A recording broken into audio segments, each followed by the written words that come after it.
Welcome back, my family. Before we dive into tonight's creepy little journey, make sure to like the video, subscribe to the channel, and share this with someone who loves a good scare before bed. I would love to know where you are watching from and what time it is for you right now. So drop it down in the comments and hype me up a little on YouTube. Now get comfortable, dim the lights, and let us step into tonight's story.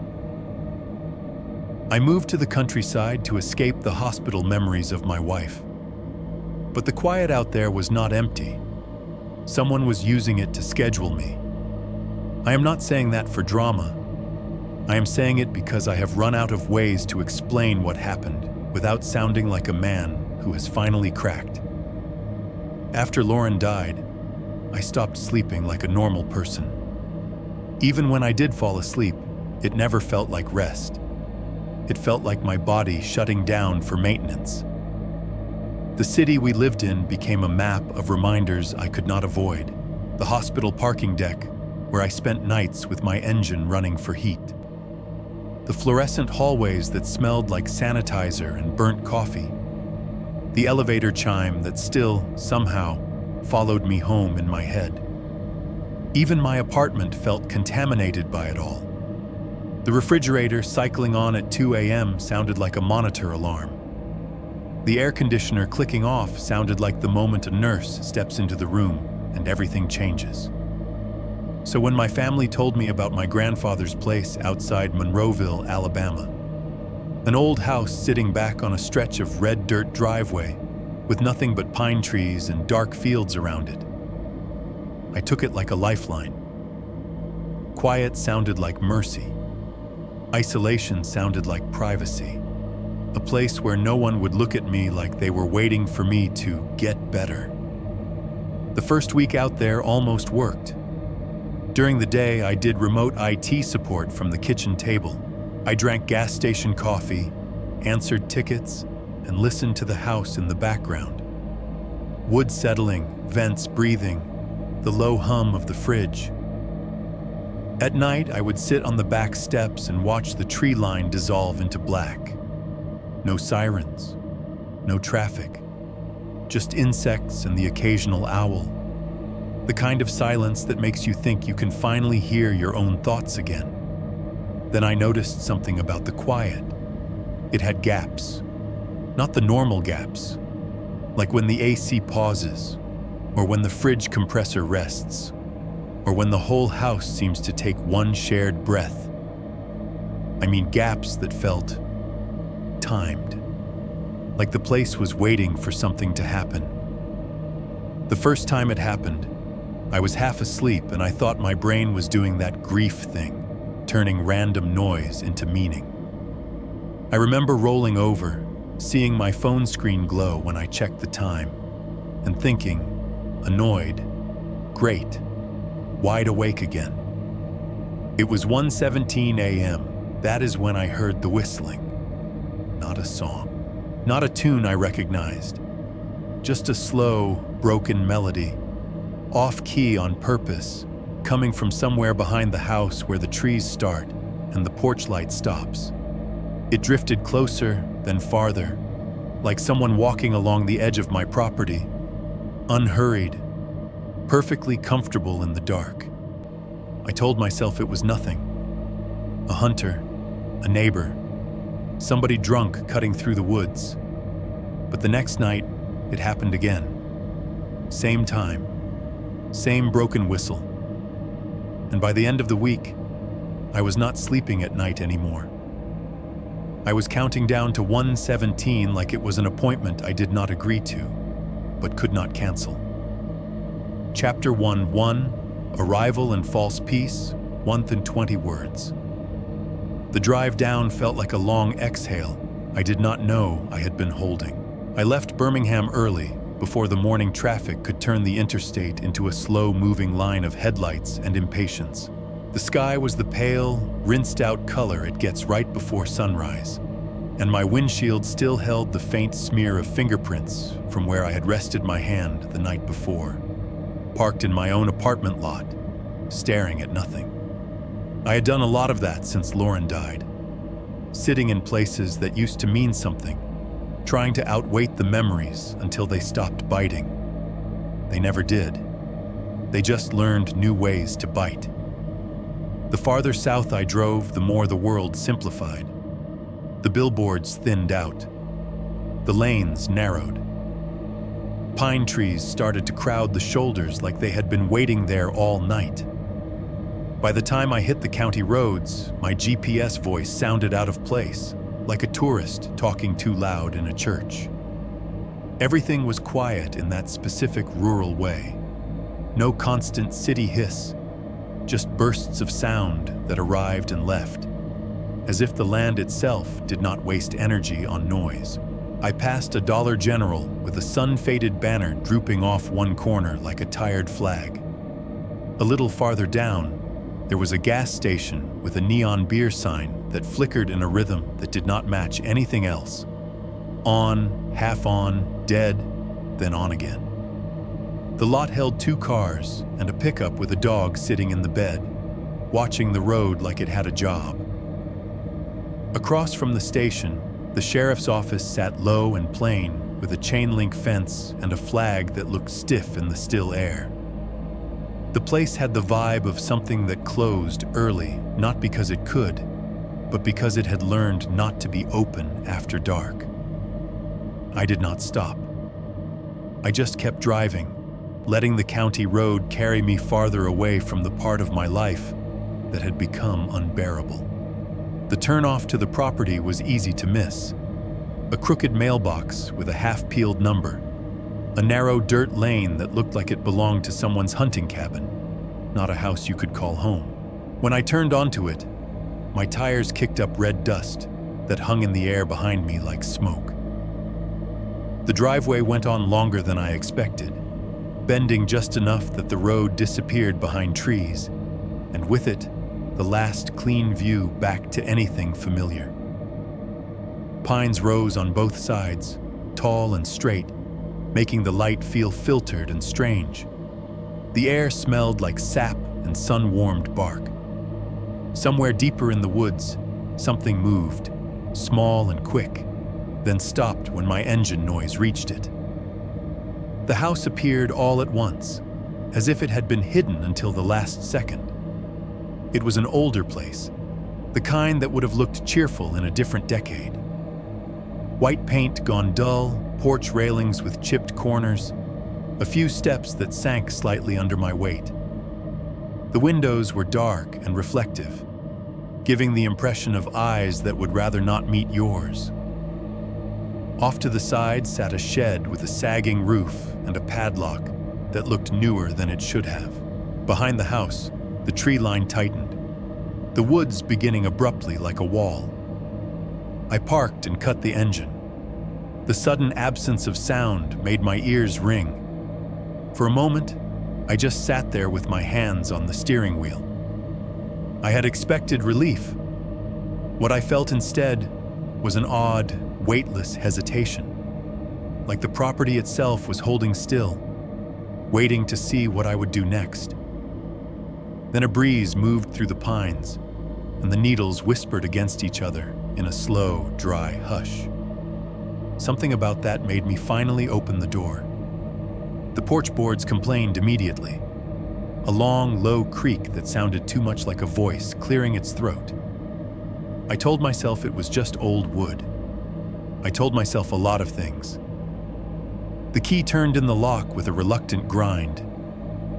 Inside, the air was cooler than outside, but not in a comfortable way. It was the kind of cool that felt stored, as if the house kept the night in its walls long after the sun rose. The smell hit me all at once. Old cedar, dust that had settled for years, and something faintly sour like a closed-up room that had been lived in without being truly inhabited. I walked through slowly, taking stock the way you do in a place you do not fully trust yet. The living room was bare, except for an old armchair and a small table with a water ring on it. The kitchen had yellowed linoleum and a refrigerator that looked like it belonged in a museum. The hallway was narrow and darker than it should have been. even with sunlight spilling in from the windows. One of the bedroom doors stuck when I tried to open it, then popped free with a little shudder that made my shoulders tighten. I found the thermostat and turned it up.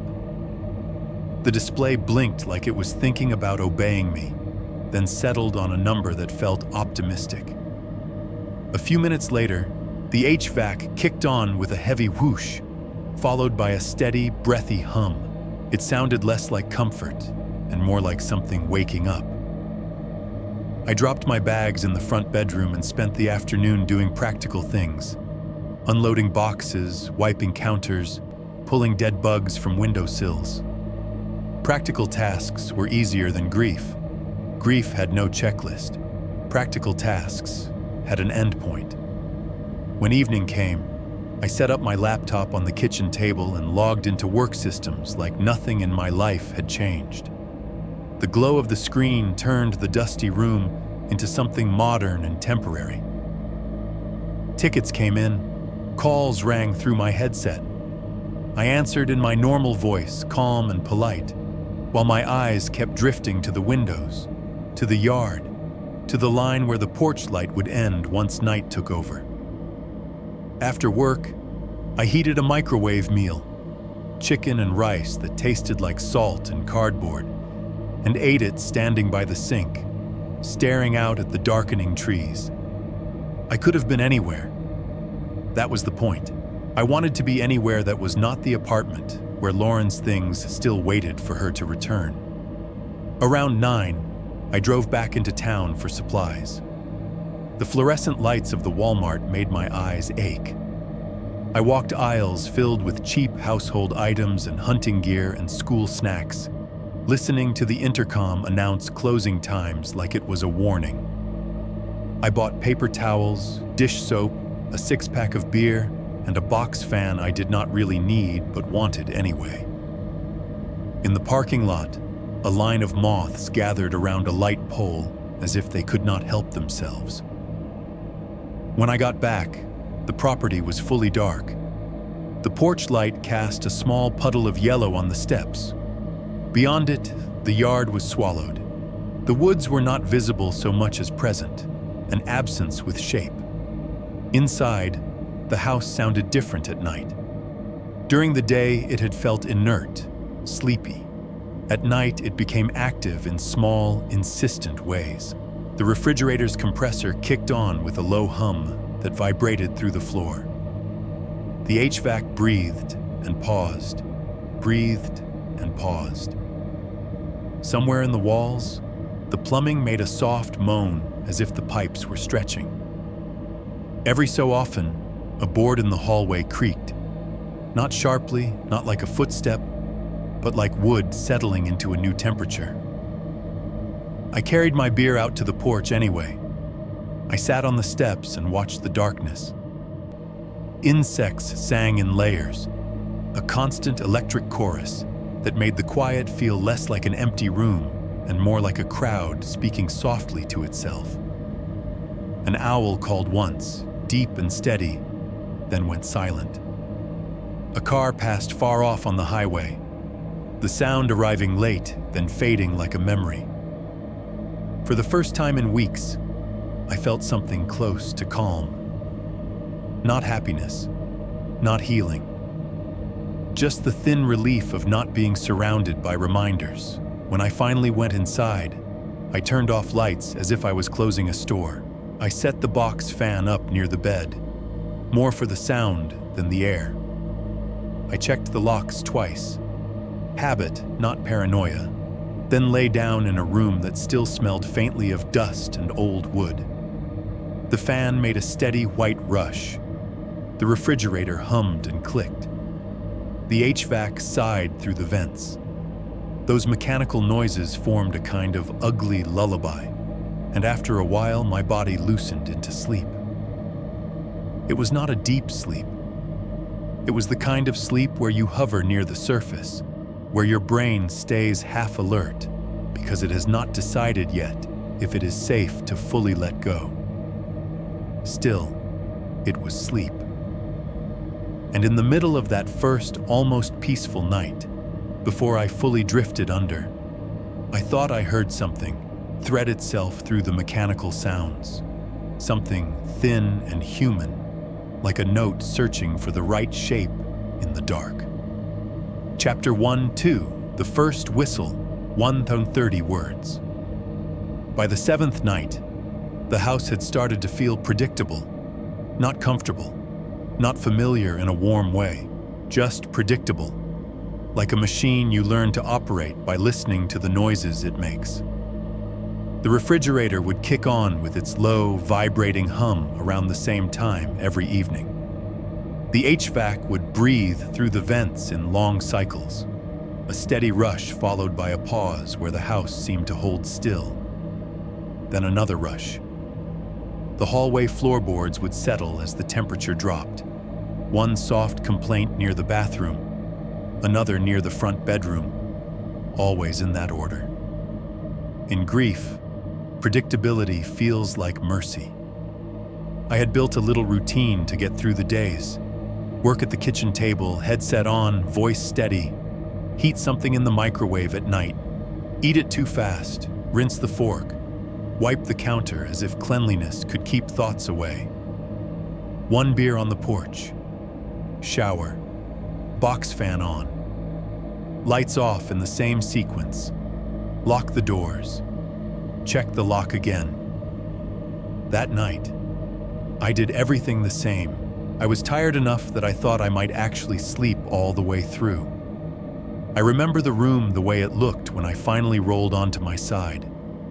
The box fan was on low, pushing a cool, thin stream of air that smelled like dust it had picked up from the corner. My phone was face down on the nightstand, the black rectangle of it somehow comforting, just because it was a modern thing in an old house. The only light in the room came from a tiny blue LED on the cable box across the room, one sharp point of color in a sea of dark. I was half asleep, drifting in and out, when something pulled me back up to the surface. At first I thought it was the house, a board settling, a pipe shifting, the vent sighing a little louder than usual. Then I realized the sound did not belong to the house at all. It was a whistle, not loud, not playful, not the clear, clean kind you hear when someone is calling a dog.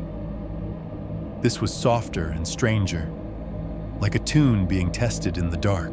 The notes were broken up, off-key in a way that felt intentional, as if whoever was making it did not want it to become a real song. It rose and fell slowly, with long pauses between, like someone taking their time. I lay still and listened, my eyes open even though the room was too dark to see anything. The whistle came from outside, somewhere beyond the back of the house, past the shed, past the stretch of yard where the porch light reached, at the edge of the woods where the trees packed close together. For a few seconds, I tried to convince myself it was normal. The countryside has sounds. People hunt. People wander. People do stupid things at night. Maybe it was a neighbor walking his property line. Maybe it was a drunk cutting through the woods from one road to another.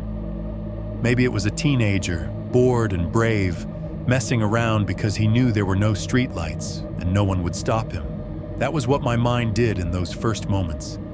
It built explanations as fast as it could, like it was throwing sandbags at a flood. The whistle continued, slow, casual, almost comfortable. I reached over and flipped my phone face up just to see the time, because in the dark, my brain wanted something solid. The lock screen lit the room in a weak gray glow. 1:17 a.m. The number hit me harder than it should have. It made it feel official, like a scheduled event, like whoever was outside had shown up on time. The whistle drifted closer for a few notes, then farther again, as if the person was walking along the tree line behind my house and turning their head toward me with each breath.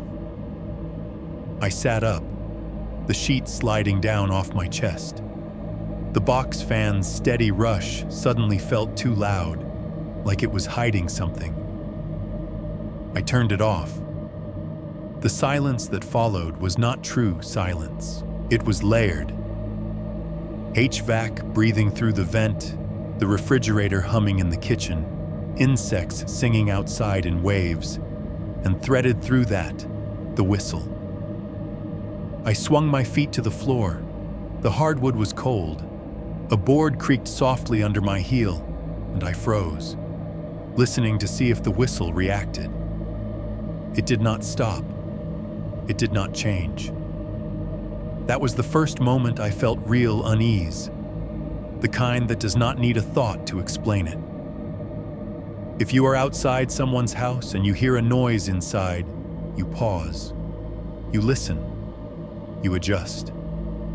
Whoever was whistling did neither. It went on as if they had all the time in the world. I moved to the window and pulled the curtain back a few inches. The yard was a darker shade of darkness. The porch light was off. Beyond the glass, the outline of the shed barely existed.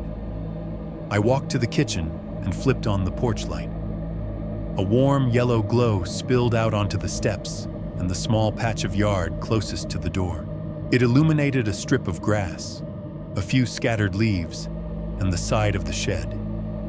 It did not touch the woods. The woods remained a solid wall of black, as if the light had been swallowed before it could reach them. The whistle continued from that blackness, unbothered. My skin tightened. I could feel my heartbeat in my hands. I grabbed my phone, turned on the flashlight, and stepped onto the porch. The air hit me like a damp blanket, humid and heavy, smelling of pine sap and warm earth. The porch boards creaked under my weight with that same low complaint. And for a second, the sound made me imagine someone else standing out there in the dark, hearing me, smiling at how easy it was to track my movements. I swept the phone light across the yard, slow and deliberate, trying not to make my breathing loud. The beam caught the shed door, the padlock, the corner of the porch railing. It did not penetrate the tree line. It only made the darkness beyond it feel thicker, deeper, more certain. A frog croaked somewhere near the edge of the property.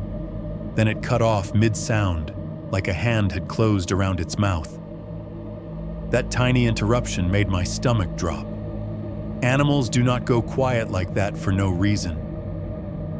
The whistle stopped, not gradually, not with the sound of footsteps retreating. It stopped the way a switch flips, like the person had chosen the exact moment to stop. I stood there holding the phone light out, my arm starting to tremble. I listened hard for the next sound, the snap of a branch, the shift of leaves, the soft run of someone moving away. Nothing, just insects and the distant hiss of highway tires, faint enough to feel like it belonged to another world. I backed into the house and shut the door, then locked it. The deadbolt slid into place with a heavy click that sounded too loud in the quiet kitchen. I locked the knob too. Then I checked the deadbolt again, pulling on it as if it might not be real. I stood there with my hand still on the lock, my breath shallow, my ears straining. And then, right as my fingers were turning the deadbolt one more time, right as metal scraped metal and the door settled into its frame, a single whistle note sounded from outside. One sharp, clean note, close enough that it felt like it had been blown right against the wood. I froze with my hand on the lock, every muscle clenched. The note hung in the air for half a second. Then it was gone again, leaving me staring at my own reflection in the dark kitchen window, suddenly unsure if the person outside wanted in, or if they had just wanted me to know they were still there. Chapter 1:3. The Pattern, 1,000 Words. After the first whistle, I told myself it would be a one-time thing. That is what people do when something frightens them in a way they cannot file away neatly. They shrink it. They sand down the edges until it fits in the drawer labeled random rural weirdness, and they close it before it can crawl back out. In the morning, under daylight, the woods looked harmless. The shed looked like a shed. The porch looked like a porch. The whole property was just red dirt and grass and sunlit pine needles. I even laughed at myself once while making coffee, thinking how ridiculous I must have looked, standing on the steps with a phone flashlight, like I was starring in my own low-budget thriller. But the laughter felt thin. It never reached my chest. That evening, I worked late. A server issue pulled me into calls and remote sessions until after 9. By the time I shut my laptop, the house had already shifted into its nighttime posture. Cooler air, deeper shadows, the refrigerator's steady hum pressing into the background like a drum. I ate standing at the counter again. I rinsed my plate. I wiped the same spot twice without realizing it. And then, without meaning to, I started checking the time more often. Not because I believed anything would happen again, because my body did. At 12:47 I looked. At 12:58, at 1:06, each time I felt a small spike in my throat. The way you feel when you are waiting for a bad phone call that might never come. I got into bed and turned the box fan on a little higher than usual. The sound filled the room with a steady rush, and for a few minutes, I almost convinced myself it would drown out anything else. I was drifting when I reached over and glanced at my phone.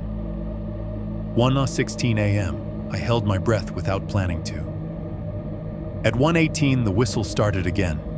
It was the same broken tune, same slow pacing, same careless confidence. It came from the woods behind the house and moved in a way that made my skin tighten. Not random, not wandering. It felt like a line being walked. I lay there staring at the ceiling, listening to it drift from one side of the property to the other. It would grow a little louder, then fade, then return from another direction, like someone tracing the boundary of my life with sound. I reached for the fan dial and turned it up, trying to drown the whistle. But the moment the fan got louder, I had the strangest sensation that the house itself was paying attention.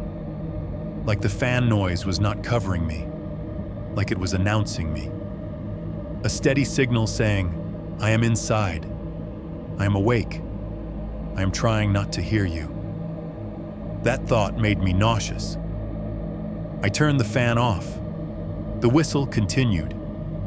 At the end of it, the sound stopped too cleanly again. No footsteps, no retreating brush, just a sudden absence, as if the person had decided I had heard enough for the night. The next night it happened again.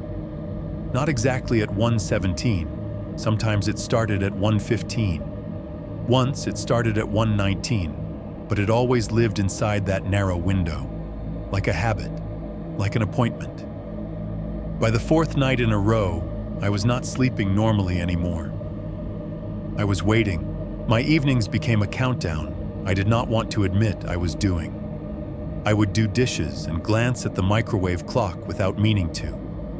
I would brush my teeth and watch the numbers on my phone change, feeling a small flash of relief when they moved past midnight. Then another flash of dread when they crept toward 1. At 1:10, my shoulders would tighten. At 1:12, I would stop whatever I was doing and listen to the house. At 1:14, I would feel my heart pick up speed, like it remembered a threat before my mind did.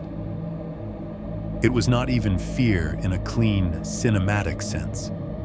It was more like conditioning, like my body had learned the shape of something and now reacted to its shadow. On the fifth night, I made myself stay awake in the living room. Lights on, TV running low, trying to look like a person who was not afraid. I sat with my laptop open on the coffee table even though I was not working. just to have something between me and the dark. The refrigerator hummed from the kitchen. The HVAC breathed through the vents. Every machine in the house felt louder, like it was competing with silence. At 1:15, the whistle began. This time, it did not stay behind the shed. It moved, slowly, along the side of the house, past the windows, close enough that I could almost imagine the person turning their head toward the glass as they went. The note carried a little more clearly, sharp and thin, cutting through the soft, mechanical noise like a needle through cloth. I stood up and walked to the front window, careful not to let the floorboards creak too loudly. I pulled the curtain aside a fraction. The yard was empty. The porch light made a shallow pool of yellow on the steps. Beyond that, darkness swallowed everything. The whistle drifted to the far side of the property, then returned again, always circling, always patient, always within that same narrow slice of the night. That was when I noticed something that made the whole thing shift from creepy to deliberate. The whistle seemed to pause at the same points every night, near the corner of the shed, near the back steps, near the side window by the hallway. It was as if someone had landmarks, as if they knew the layout of the place and were walking it with intention, measuring their distance from the house by sound alone. On the 6th night, I checked my mailbox at the road in the afternoon and found nothing but bills. Still, I stood there longer than I needed to, staring down the empty county road. A car passed far off, leaving a faint trail of dust. The woods pressed in around the driveway, quiet and watchful. I realized something else then. I had not met a single neighbor. Not one person had driven up to introduce themselves. No one had waved from across a fence. I was alone in a way that did not feel accidental. That evening, I decided I could not keep doing this without some outside anchor. I called the sheriff's office again. The line rang twice before someone picked up. The dispatcher's voice was the same as before. Flat, polite, practiced. I gave my name. I gave my address. There was a pause. Not the pause of someone searching for a file. The pause of someone recognizing one. It was subtle, but it changed the air in my kitchen. I stood there holding the phone, listening to the silence on the other end, suddenly aware of the refrigerator hum behind me and the faint tick of the wall clock, each sound too clear. Then she said, "And it's still happening." Not, "What's happening?" Not, "Can you explain?" Just, "Still." My stomach tightened. She sounded tired. Not surprised, not amused. Tired, like a person hearing the same song come on the radio again and again. I swallowed and forced my voice steady. "Yeah," I said. "Every night, around 1:17. There was another brief pause, and in it I could almost hear her deciding how honest she was allowed to be. Finally, she said, "We'll have a deputy swing by." When the call ended, I stood in the kitchen for a long moment, with my phone still in my hand, looking at the dark window over the sink. Outside, the pines stood perfectly still. Inside, the house breathed through its vents, and in the back of my mind, a clock had already started counting down to the same 4-minute window, the same narrow slice of night, the same scheduled reminder that someone out there knew exactly when I would be awake enough to listen. Chapter 2:1, Deputy M's Visit, 1,050 words. Deputy M showed up the next afternoon, right when the heat had settled into that slow, heavy part of the day where everything feels slightly delayed. I saw his cruiser before I heard it, a dull shape moving at the end of the driveway, drifting through the red dust I had been kicking up all week. The sun hit the windshield and flashed once, then the car rolled closer, tires crunching the dirt like they were chewing on it. When he parked near the porch, The engine ticked softly as it cooled, and for a second that ticking sounded too much like a countdown. He climbed out without rushing. He was not old, but he carried himself like someone who had been in the same job long enough to learn what surprises were worth reacting to. His uniform looked lived in.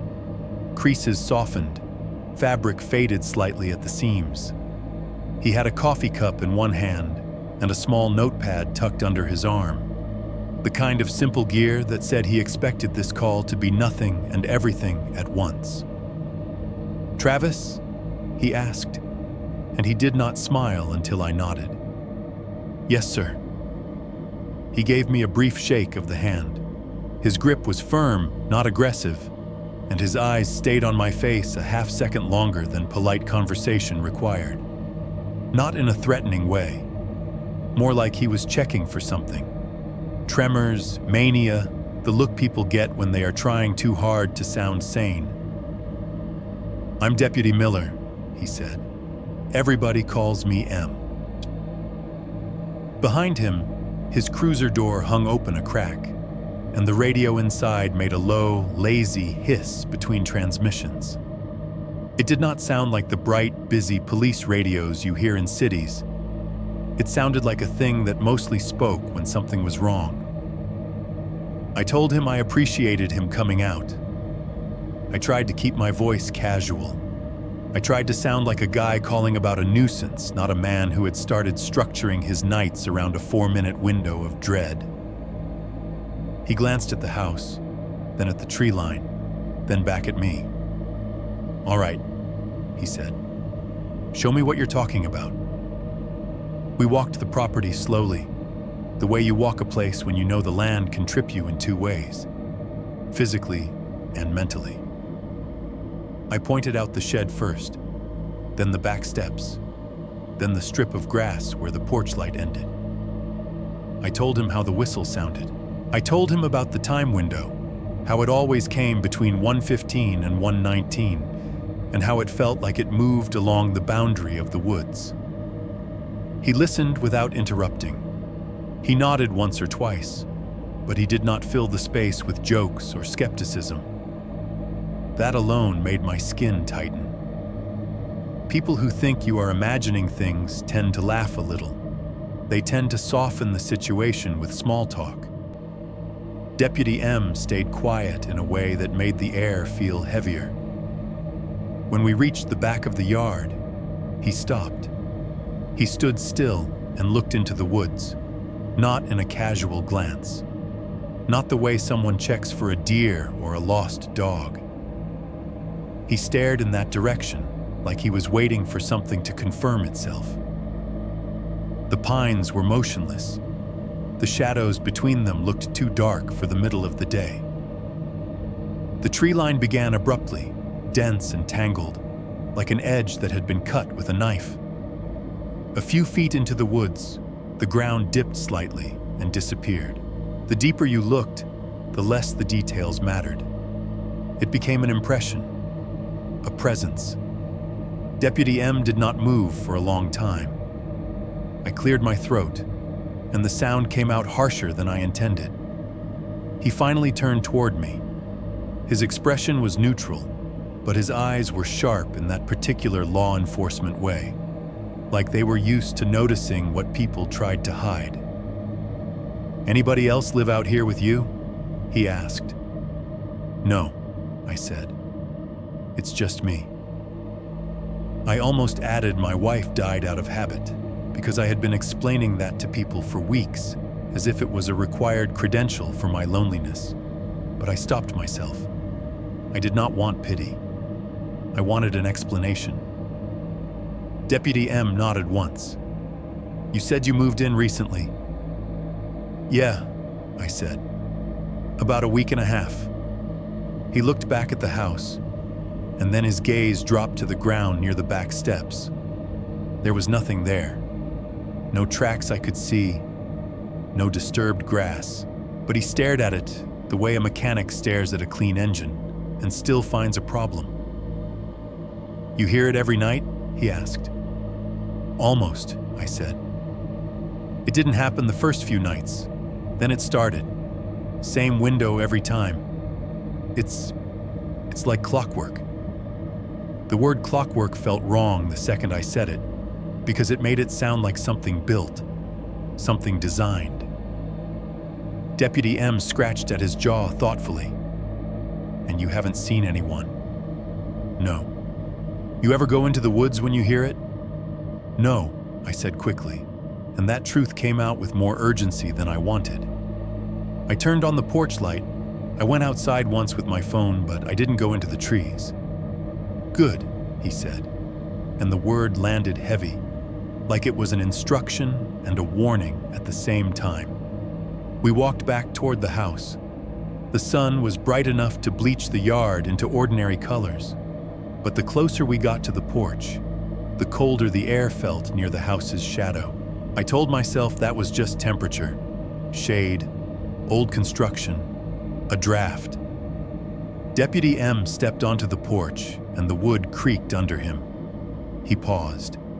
It was subtle, just a fraction of a second, but it made my stomach tighten. He looked down at the porch boards, then back up at the door, as if the sound had reminded him of something. Inside, I showed him the hallway. I pointed out the bedroom where I slept. I told him about the moment the whistle had stopped too cleanly and then returned with a single note right against the door. I hated the way it sounded when I said it out loud. I could hear how easily it could be dismissed as stress, grief, an overactive imagination. Deputy M did not dismiss it. He walked to the window in the living room and looked out at the yard again, then at the tree line. For the second time, he stared longer than made sense. Then he asked, almost casually, "This your grandfather's place?" The question caught me off guard. I had mentioned family, but I had not emphasized it. There was something about the way he asked that made it feel like he already knew the answer and just needed to hear me confirm it. "It was," I said. "He lived here for a long time. Then my uncle. It ended up in the family." Deputy M nodded slowly, like the last piece of a puzzle clicking into place. "You're not going to like this," he said. My throat tightened. He kept his voice even, almost gentle, as if he was trying to hand me the truth without cutting my fingers. "Your grandfather used to call about that whistle," he said. "Same season, same time of night. Said it started in the woods and moved closer." For a second, the room felt smaller. The air tasted stale. I stared at him, waiting for a punchline that never came. "He called more than once?" I asked, and my voice sounded thin.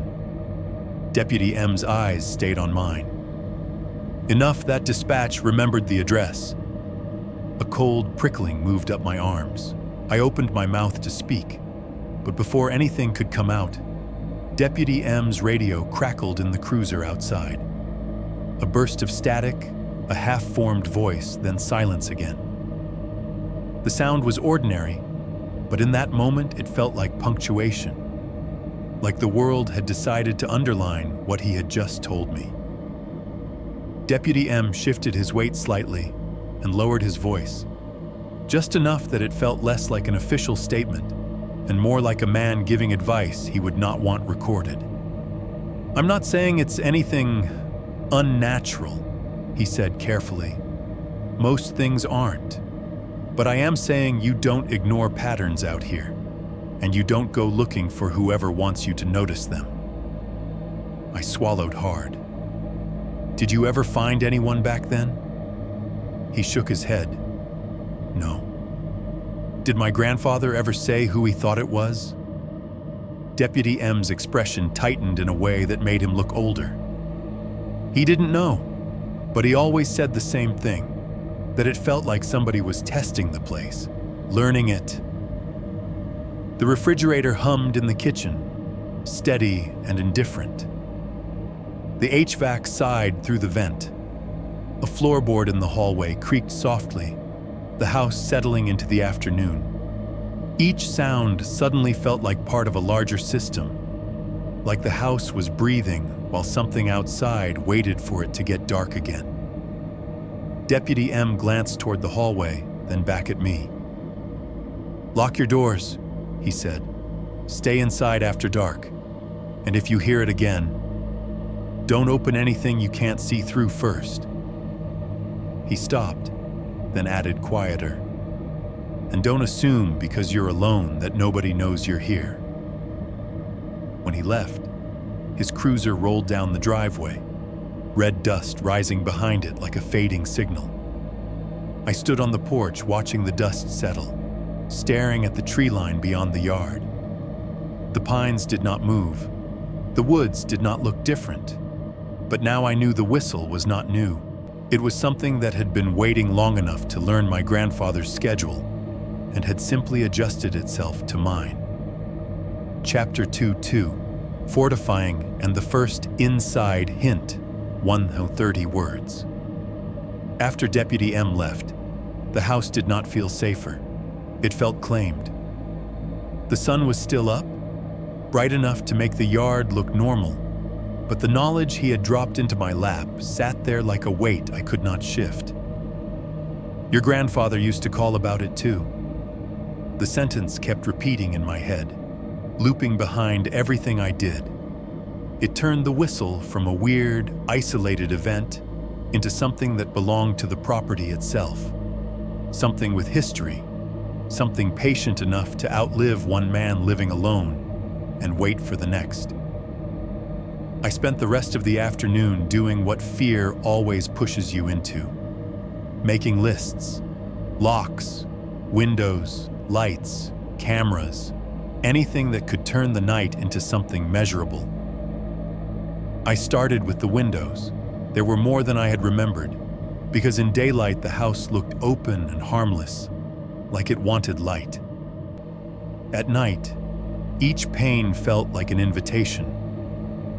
I went room to room checking latches, pushing on frames, testing how much give each window had.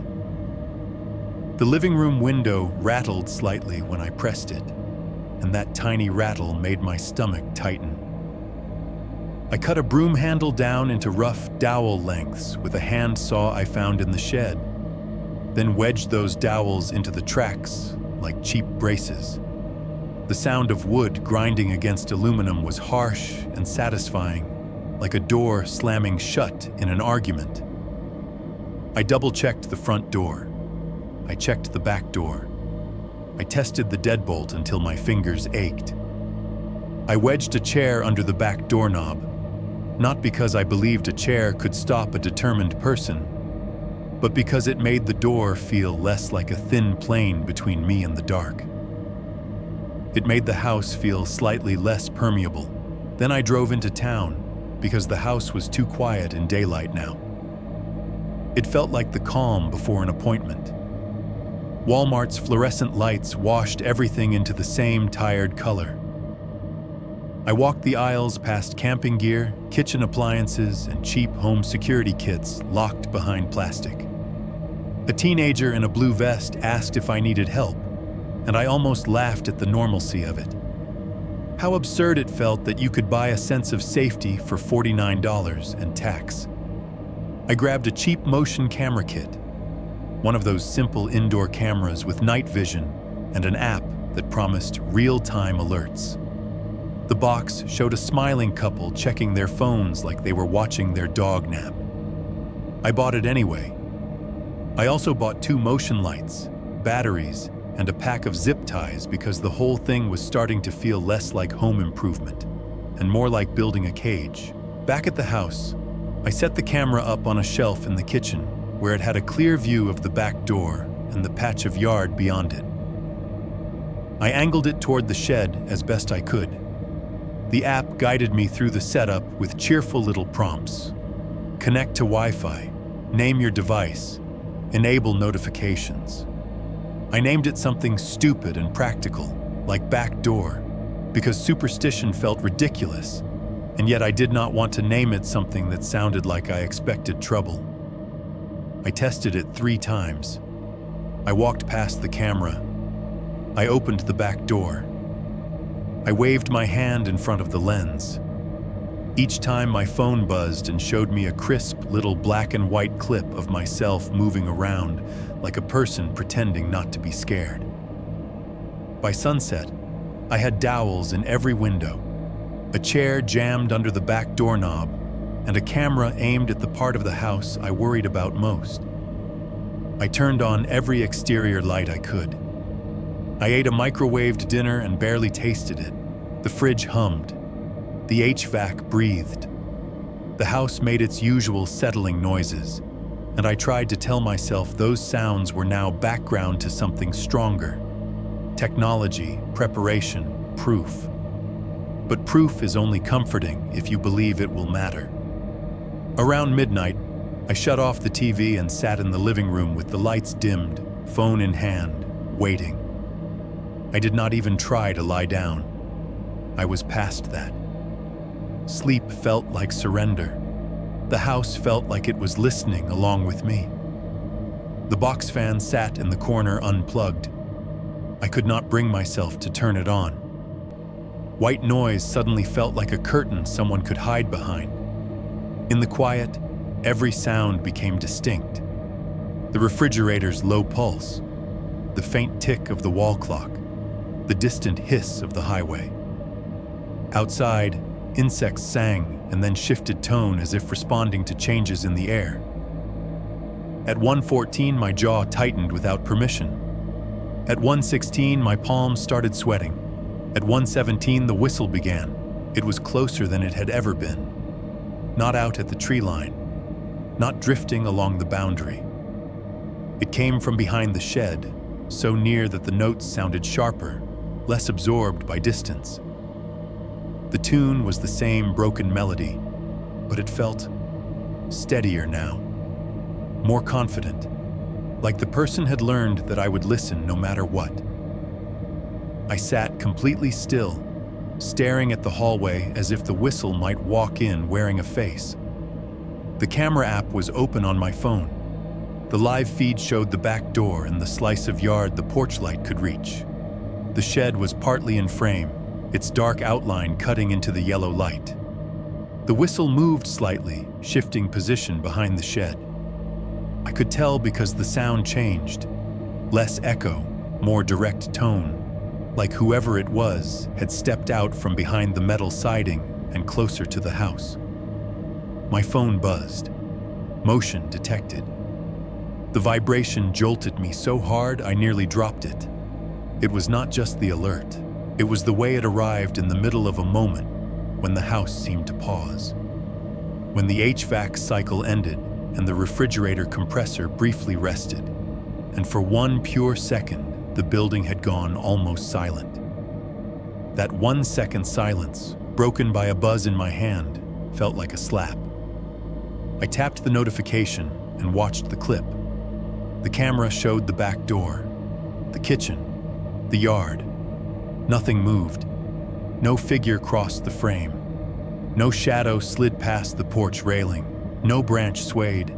Even the moths that sometimes danced in the porch light were absent, as if the insects had decided not to be seen. The clip ended. I frowned and waited. Another alert came a minute later. Motion detected. I watched again. Nothing. The whistle continued outside, now clearly on the left side of the shed, then drifting toward the back steps. Each note carried like it was meant for me alone. The camera kept buzzing my phone with alerts, short, insistent vibrations that made my nerves feel raw. I watched clip after clip, and every time the frame remained empty. It took me longer than I want to admit to understand why that was worse. If the camera had caught someone, at least I would have had a shape to attach my fear to. A body, a direction, something you can point at and say, there. But the alerts without movement meant one of two things.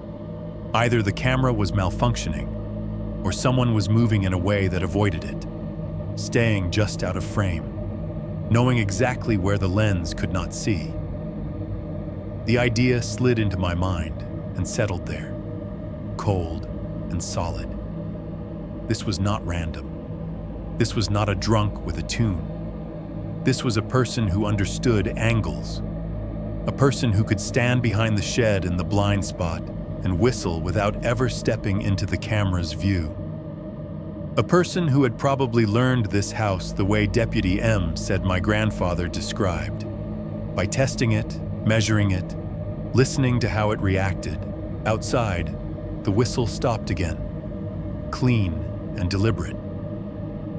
Inside, the house breathed through its vents, and the refrigerator hum returned like it had been waiting for permission. I sat there staring at my phone's empty footage, the screen reflecting my face back at me in pale light, and I realized the camera had not made me safer. It had only confirmed the part I did not want to believe. Someone out there could get close enough to touch my life, without ever letting me see them do it. Chapter 2-3. The Journal Box, 1,020 words. The next morning, I woke up with the kind of exhaustion that does not feel earned. It was not the ache of a long day or the heavy satisfaction of hard work. It was the hollow fatigue of a night spent listening too closely, the way grief and fear both teach you to do. My mouth tasted dry. My shoulders felt tight, like I had slept with my fists clenched. Sunlight made the kitchen look almost friendly. It painted the old countertops in warm color and softened the shadows in the hallway. The porch boards were just boards again. The woods were just trees. But I could not shake what the camera had done to me. Not the alerts, not the empty clips, the realization behind them. Someone could stand close enough to whistle at my back steps and still stay outside the lens. Someone could move through the blind spots like they had drawn them on paper first. That thought did not leave room for waiting. If there was anything my grandfather had known, anything he had recorded, then I needed it. Not because I believed he had a solution, but because I needed the feeling that this had rules, that it had edges, that it was something a person could survive by learning, not a thing that simply happened to you until it chose otherwise. So I spent that day searching the house like a man looking for a missing person. I started in the hallway closet, digging through stacks of dusty blankets and old coats that smelled like cedar and thyme. I checked the kitchen drawers, the ones that stuck and squealed when you pulled them too hard. I found rusted screwdrivers, a handful of mismatched keys, receipts folded into neat squares. Nothing that explained the whistle. In the front bedroom, I opened a dresser that still held a few of my grandfather's things: old flannel shirts, a cracked leather belt, a pocket knife with a worn handle. It felt strange, touching items that had once belonged to a man who had sat in this same house and listened to this same sound. For a second, I imagined him doing it alone, older than I was now, hearing the whistle at the edge of the woods and trying to decide whether he was brave or foolish. That thought made my stomach turn. I saved the attic for last. The attic access was in the hallway ceiling, a pull-down ladder that fought me the whole way. When it finally unfolded with a clumsy thump, dust fell like a soft gray snowfall. The air up there was warmer and thicker, smelling of insulation and dried wood. It was dark enough that the beam of my flashlight felt narrow and weak, like it was not meant to be used up there. I climbed slowly, the ladder creaking under my weight. With every step, I kept thinking about the blind spots around the shed and the way the whistle had felt confident, as if the person knew exactly where my camera could not see. It made the attic feel less like storage and more like a place where secrets would rot quietly. Up there, the house was stripped down to its bones. Exposed beams, old insulation, cardboard boxes arranged in uneven piles. I moved carefully between them, trying not to kick anything that might crash through the ceiling. My flashlight swept over labels written in fading marker.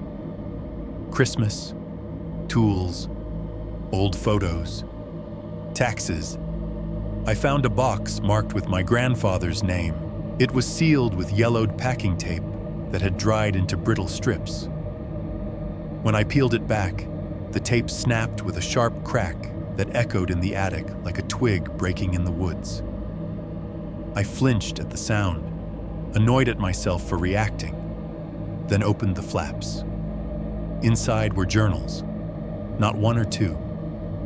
A stack of them, leather-bound and spiral notebooks mixed together, their covers worn soft from handling.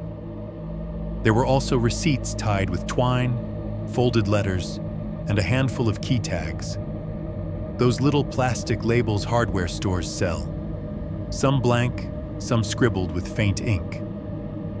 At the bottom, tucked under everything, was a hand-drawn sketch of the property on a piece of lined paper. The lines were shaky but deliberate.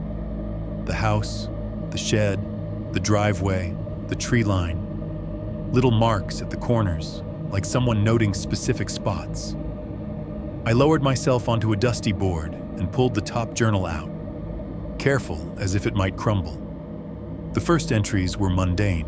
Notes about weather, repairs, a complaint about squirrels getting into the trash. Then, a few pages in, the tone shifted. March 12th. Heard it again tonight. I read the line twice before my eyes moved on. He described the whistle in a way that made my skin tighten. Not poetic, not dramatic, just factual, like he was documenting a leak or a broken lock. Starts back by the pines, always after one. Moves closer if I ignore it. I turned pages quickly, my thumb smudging dust into the paper. The entries came in clusters. Nights when he wrote a lot, then gaps where he wrote nothing. And then I found a sentence that made my breath catch. Only happens when I'm alone. I flipped backward and forward, looking for context. He mentioned my grandmother in earlier entries, her cooking, her doctor appointments, her humming in the kitchen. Then she disappeared from the journal in the quiet, clinical way people disappear from records when they die. After that, the whistle started showing up again and again. Not every night, but often enough to shape his springtime. He wrote about calling the sheriff's office, about deputies walking the property and finding nothing, about staying up with a rifle by the door, watching the porch light reach only so far. The most unsettling part was how little he speculated. He did not talk about ghosts. He did not talk about curses. He talked about behavior. He wrote like he believed it was a person, a patient one. One entry, underlined twice, stopped me cold. Do not answer knocks after the whistle. I stared at the sentence until the words felt unreal. My mind flashed back to the night before, the camera buzzing, the empty clips, the whistle behind the shed. And then, in my memory, the house's 1 second silence, broken by the vibration in my hand. I imagined knocking as the next step. I imagined my hand on the lock, my stupid human urge to open the door just to end the uncertainty. My grandfather had written the rule like a man who learned it the hard way. Further down, in a different notebook, I found another line that felt like a warning sent across time. If it gets quiet for 2 nights, it is not over. That is when it moves closer. I swallowed hard, because the whistle had gone quiet for 2 nights before, just long enough for my body to unclench, just long enough for me to believe I had been ridiculous. Then it came back closer. I set the journals aside and dug deeper in the box, my hands moving faster now. That is when I found the key. It was attached to a small plastic tag, the kind you write on with a pen and clip to a key ring. The key itself was older, dull brass with teeth worn slightly uneven. Not like a modern house key, more like something meant for a padlock or a latch. The tag was labeled in my grandfather's handwriting. 3 words, all caps, pressed hard enough that the ink had bled a little into the plastic. Not for doors. I held it up in the beam of my flashlight, staring at it as if it might explain itself if I stared long enough. The attic was quiet except for my breathing and the faint, distant hum of the refrigerator below. Dust floated through the light like slow-moving ash. My grandfather had kept that key, not thrown it away, not lost it, not forgotten it. He had labeled it like a warning. And sitting there in that heat and dust, with his journals open on my knees, I realized something I had not allowed myself to admit yet. Whatever had been whistling outside my house was not just happening to me. It had been happening here for years, and my grandfather had not been waiting for it to stop. He had been trying to understand what it could open. Chapter 3:1. Quiet nights, then the crawl space, 150 words. The next 2 nights were silent. No whistle at 1:17, no broken notes drifting along the tree line, no soft, deliberate presence hovering just beyond the porch light. The house went through its normal cycles. HVAC breathing, refrigerator humming, the occasional settling creak in the hallway. But nothing threaded itself through those sounds to make them feel aimed at me. The first silent night felt like a trick. I stayed awake anyway, planted in the living room with the lamp on low and my phone open to the camera feed like it was a heart monitor. I kept glancing at the time, the numbers crawling toward that narrow window I had come to dread. 1:12, 1:14, 1:16. My body tightened on schedule as if it had learned fear like a muscle memory. At 1:17, nothing happened. I waited until 1:19, then 1:25, then 1:40, still listening hard enough that every minor sound became suspicious. When the refrigerator compressor clicked off, it made me flinch. When the HVAC shifted into a new cycle, it sounded like a breath taken too close to my ear. But the whistle did not come.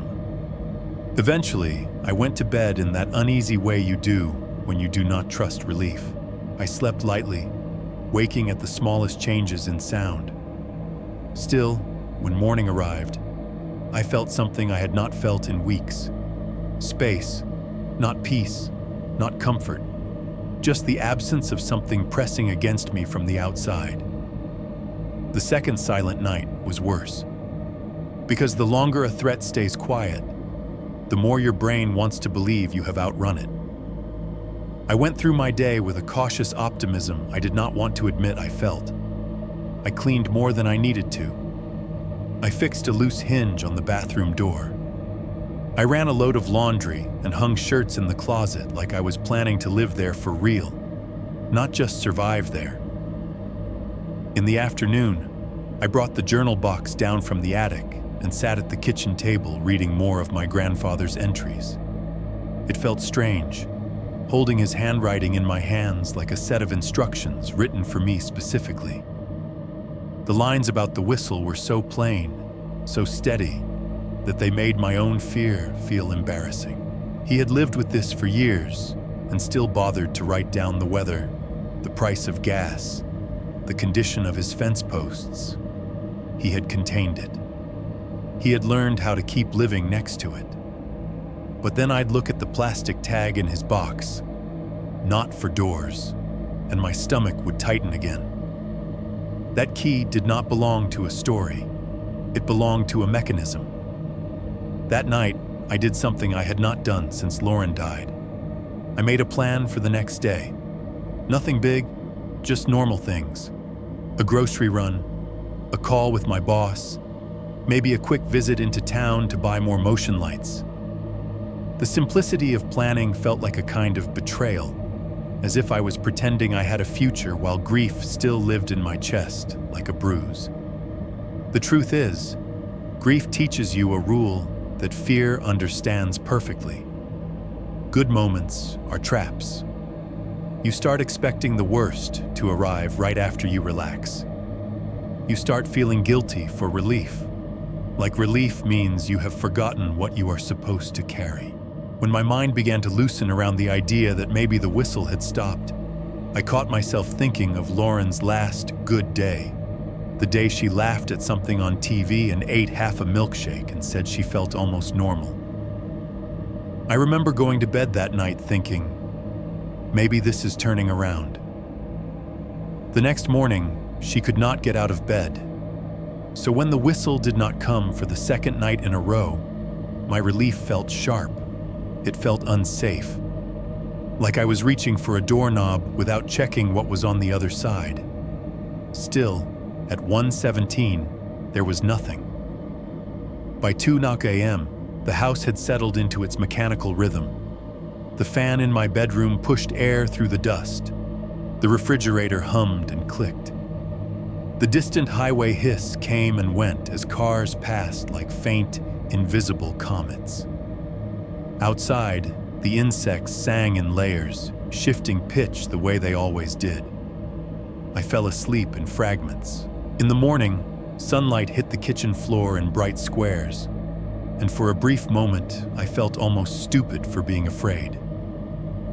I made coffee and drank it on the porch, watching the edge of the woods with a kind of wary curiosity. The trees looked ordinary. The shadows looked like shadows. I told myself the quiet meant I had won something. I told myself the whistle had belonged to my grandfather's time, and maybe I had simply arrived at the end of it. That thought sat in my head all day like a fragile glass. I carried it carefully. That night was the third. I did not stay up in the living room. I tried to act like a normal person again. I shut down my laptop. I brushed my teeth. I left the hallway light on because I had learned that a small concession to fear feels like control. I got into bed and let the fan run on low, the steady rush of white noise smoothing out the sharp edges of the house's natural creaks and ticks. I almost fell asleep, and then my eyes snapped open with the certainty of a hand on my shoulder. I did not know why at first. There was no loud noise, no thud, no scream, no door slamming, just a subtle wrongness in the air, like a change in pressure. I reached for my phone and flipped it over. The lock screen glowed pale against the dark room. 1:17 a.m. The number made my stomach drop as if I had stepped off a curb I did not see. For a few seconds, I heard nothing but the fan and my own breathing. Then the whistle began. But it was wrong. It was not outside. It was not drifting along the tree line or rising from behind the shed. It sounded muffled, as if someone had stuffed a cloth into their mouth. The notes were there, thin and broken, but they had no clean edge. They vibrated strangely, like they were moving through something that did not want to carry them. I turned the fan off. The sudden reduction in sound made my ears sharpen painfully. The refrigerator hum in the kitchen seemed louder, deeper, a low motorized pulse in the floor. The HVAC had paused between cycles, leaving the house in one of those suspended moments where everything feels held. And in that held moment, the whistle continued, soft, warped, intimate. It was coming from below. At first, my brain refused it. It tried to reroute the sound into something easier, wind through a vent, a bird trapped somewhere, pipes singing. But the tune was too specific, too deliberate. The same broken melody I had heard in the woods, only now it was filtered through the house's body. I slid out of bed, feet touching the cold hardwood. The boards answered with a tiny complaint. The whistle did not stop. It did not falter. If anything, it sounded steadier, like whoever was doing it had no fear of being heard. I stood still, holding my breath, and listened to the way the sound traveled. It seemed to rise through the vent near the floor, the one that rattled slightly when the HVAC kicked on. The vent cover trembled faintly, not from airflow. There was no airflow, just from resonance. A soft vibration, like the house was acting as an instrument. A floorboard ticked in the hallway. Not a creak, not a step. A small, precise tick, like a nail shifting or wood settling under a new pressure. My skin tightened. The hair on my arms lifted. I took one slow step toward the bedroom door, the whistle threading up through the floor as if it was being played under my feet. Another floorboard ticked, closer this time, nearer to the hallway vent. The sound felt intimate in the worst way. Not like someone outside trying to scare me, like someone beneath the house practicing patience, practicing the tune inside the structure itself, learning how it carried through beams and ducts, learning what it sounded like when it rose into my room, like they were playing the house the way you play a violin, testing it, listening to its response. I stood in the doorway, staring into the dark hallway, and for the first time the thought landed fully, heavy and undeniable. The whistle had not gone away for 2 nights. It had only moved. And whatever had been walking my property line was no longer content to stay outside the porch light. It was under my floor. Chapter 3:2, The Hallway Light Goes Out, 1,050 words. I did not try to sleep the next night. After hearing the whistle come from beneath the floorboards, sleep felt less like rest and more like leaving my body unattended. I spent the day moving through the house in a tight, practical daze. Coffee, work calls, a microwaved lunch I barely touched, while my mind kept replaying that muffled tune rising through the vents like it belonged there. Every time the HVAC kicked on, I found myself staring at the floor register, waiting for the sound to ride the air again. By evening, I had made one decision that felt both childish and necessary. I left the hallway light on. Not because light makes you safe, but because light makes things measurable. Light gives you edges. It gives you the illusion of control. I wanted that hallway visible, every door frame, every stretch of old wood floor, because I could not handle the thought of the dark owning the space between my bedroom and the living room. I also brought a baseball bat into the bedroom. It was not a heroic choice. It was a pathetic one. The bat belonged to my uncle, old pine tar on the handle, scuffed barrel, and I held it like a person holds a heavy flashlight when they walk through a parking lot at night. More for courage than for use. I turned the box fan off completely. I could not stand the idea of drowning out a sound that might be the only warning I would get. I wanted the house quiet enough that I could hear a breath. The night settled around the property in layers, insects outside, thin and constant. The refrigerator's hum in the kitchen, a low motorized pulse that made the floor feel alive. The occasional distant highway hiss, faint as radio static. The HVAC cycling in long, sleepy breaths. And then, as the hours crawled toward that familiar window, those normal noises began to feel like they were lining up for something. At 1:10, my mouth went dry. At 1:12, my hands started sweating around the bat handle. At 1:14, the hallway light looked too bright, like it was trying to prove a point. At 1:16, I checked my phone and hated myself for it. When the screen lit up, the time hit me like a shove. 1:17 a.m., I held my breath. For a few seconds, there was nothing but the refrigerator hum and the soft electric hiss of the hallway bulb. I stood near my bedroom doorway, bat in both hands, staring down the corridor as if I could stop something by watching hard enough. Then the whistle began. It was not loud. It did not need to be. It came from below again, muffled, warped, the same broken melody filtered through wood and space. The floor vent in the hallway made a faint rattle, Not from airflow, but from vibration, like the house was resonating with the sound. The tune rose and fell slowly, with long pauses between notes. There was something almost careful about it now, like whoever was doing it was practicing, testing how the sound traveled, how it changed depending on where they stood beneath the house. The bat handle creaked slightly under my grip. I did not move.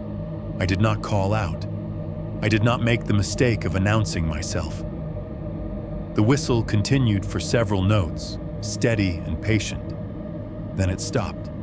Cleanly, instantly, no fade, no retreat, no footstep moving away in the crawl space. Just the sudden absence of it, like someone had closed their mouth and smiled in the dark. The refrigerator compressor clicked off at the same moment, dropping the house into one of those rare, perfect pauses where multiple machines rest together. The HVAC had just ended a cycle. The insects outside seemed to shift pitch as if reacting to the silence. For one pure second, the house felt like it was holding its breath, and in that second, the hallway light cut out. Not a flicker, not a dim. It went dark in a clean, decisive snap, as if an invisible hand had flipped the switch. The end of the hallway became a black rectangle. The doorway outlines vanished. The familiar length of wood floor turned into a void. My heart kicked so hard it hurt. I forced myself to look at the light switch by the bedroom. My hand hovered near it. I did not touch it. I needed to be sure that what happened next was not something my own fear could explain away. In the dark hallway, something made a small sound. Not a footstep, not a creak, a soft, controlled tap, like knuckles against drywall. Then another, then another. 3 knocks, evenly spaced, not on a door, on the wall. It was the most intimate, deliberate sound I had ever heard in that house, because it meant whoever was making it was not outside trying to get in. They were already within the structure. I swallowed and tasted metal. My mouth was so dry it felt like the inside of my cheeks were sticking to my teeth. I took one slow step forward, then stopped. The bat felt heavy and useless. I could hear the blood rushing in my ears and the tiny, panicked hitch in my own breathing. My phone was in my pocket. I pulled it out with shaking fingers and opened the camera app, the cheap motion camera feed I had set up in the kitchen. The screen loaded slowly, the little spinning icon making me want to throw the phone across the room. When the live feed finally appeared, it showed the kitchen in grainy night vision. The back door, a slice of linoleum floor, the edge of the shed visible through the glass. Nothing moved. And then the deadbolt on the back door began to turn, slowly, deliberately. Not jiggling like someone trying keys, not jerking like a forced attempt. Turning the way it turns when someone knows exactly what they are doing. The sound did not carry to where I stood, but I could see it in real time. Metal rotating, mechanism shifting, the lock easing toward open. My hands went numb around the phone. The bat slipped slightly in my other hand, and I tightened my grip so hard my knuckles ached. The deadbolt finished its turn. The lock was no longer engaged. The back door on my screen sat there in silence as if it had always been that way. Behind me, in the actual house, something creaked in the hallway. It was not a settling creak. It was not wood cooling. It was the kind of creak that comes from weight, carefully applied, then held. I lifted my eyes from the phone and stared into the darkness beyond my bedroom doorway. At first, I could not see anything. The hallway was a solid block of black. Then my eyes adjusted to the faint spill of light from my phone screen and the small glow from the cable box in the living room. The darkness began to separate into shapes. The outline of the hall, the faint suggestion of a doorway. and at the far end of it, I saw someone, a figure standing perfectly still, half swallowed by shadow. Dark clothes that blended into the hallway like ink, a pale face catching the smallest hint of light, just enough to make it clear there was skin there, a human surface, not a trick of the house. They were not crouched, not hiding. They were standing upright, facing me, as if they had been waiting for me to look up. I froze so completely, I could feel my muscles shaking without movement. My mind did a frantic inventory, distance, exits, what I could do, what I could not. The bat suddenly felt absurd, like a child's toy. The figure did not run. They did not flinch at being seen. They simply stood there, watching me the way a person watches a door they expect to open. Patient, quiet, almost calm, as if the most terrifying part was not that they had gotten into my house. It was that they were waiting for me to decide what I would do next. Chapter 3:3, Evidence Without Proof, 1 through 50 words. I do not remember deciding to call 911. I remember my thumb moving. I remember the screen brightness hurting my eyes. I remember the first ring sounding too loud in my small, quiet bedroom. And I remember the figure at the end of the hallway, still standing there, while the phone rang as if the phone was the only real thing left in the house. When the dispatcher answered, my voice came out wrong, too thin, too high, like it belonged to someone else. "I need a deputy out here," I said. "Someone's in my house." She asked for my address. I gave it, stumbling over the road name like my tongue had forgotten it. There was that same pause again, that tired recognition, and then she told me to stay on the line and stay where I was. I had already retreated into the bedroom without fully understanding how.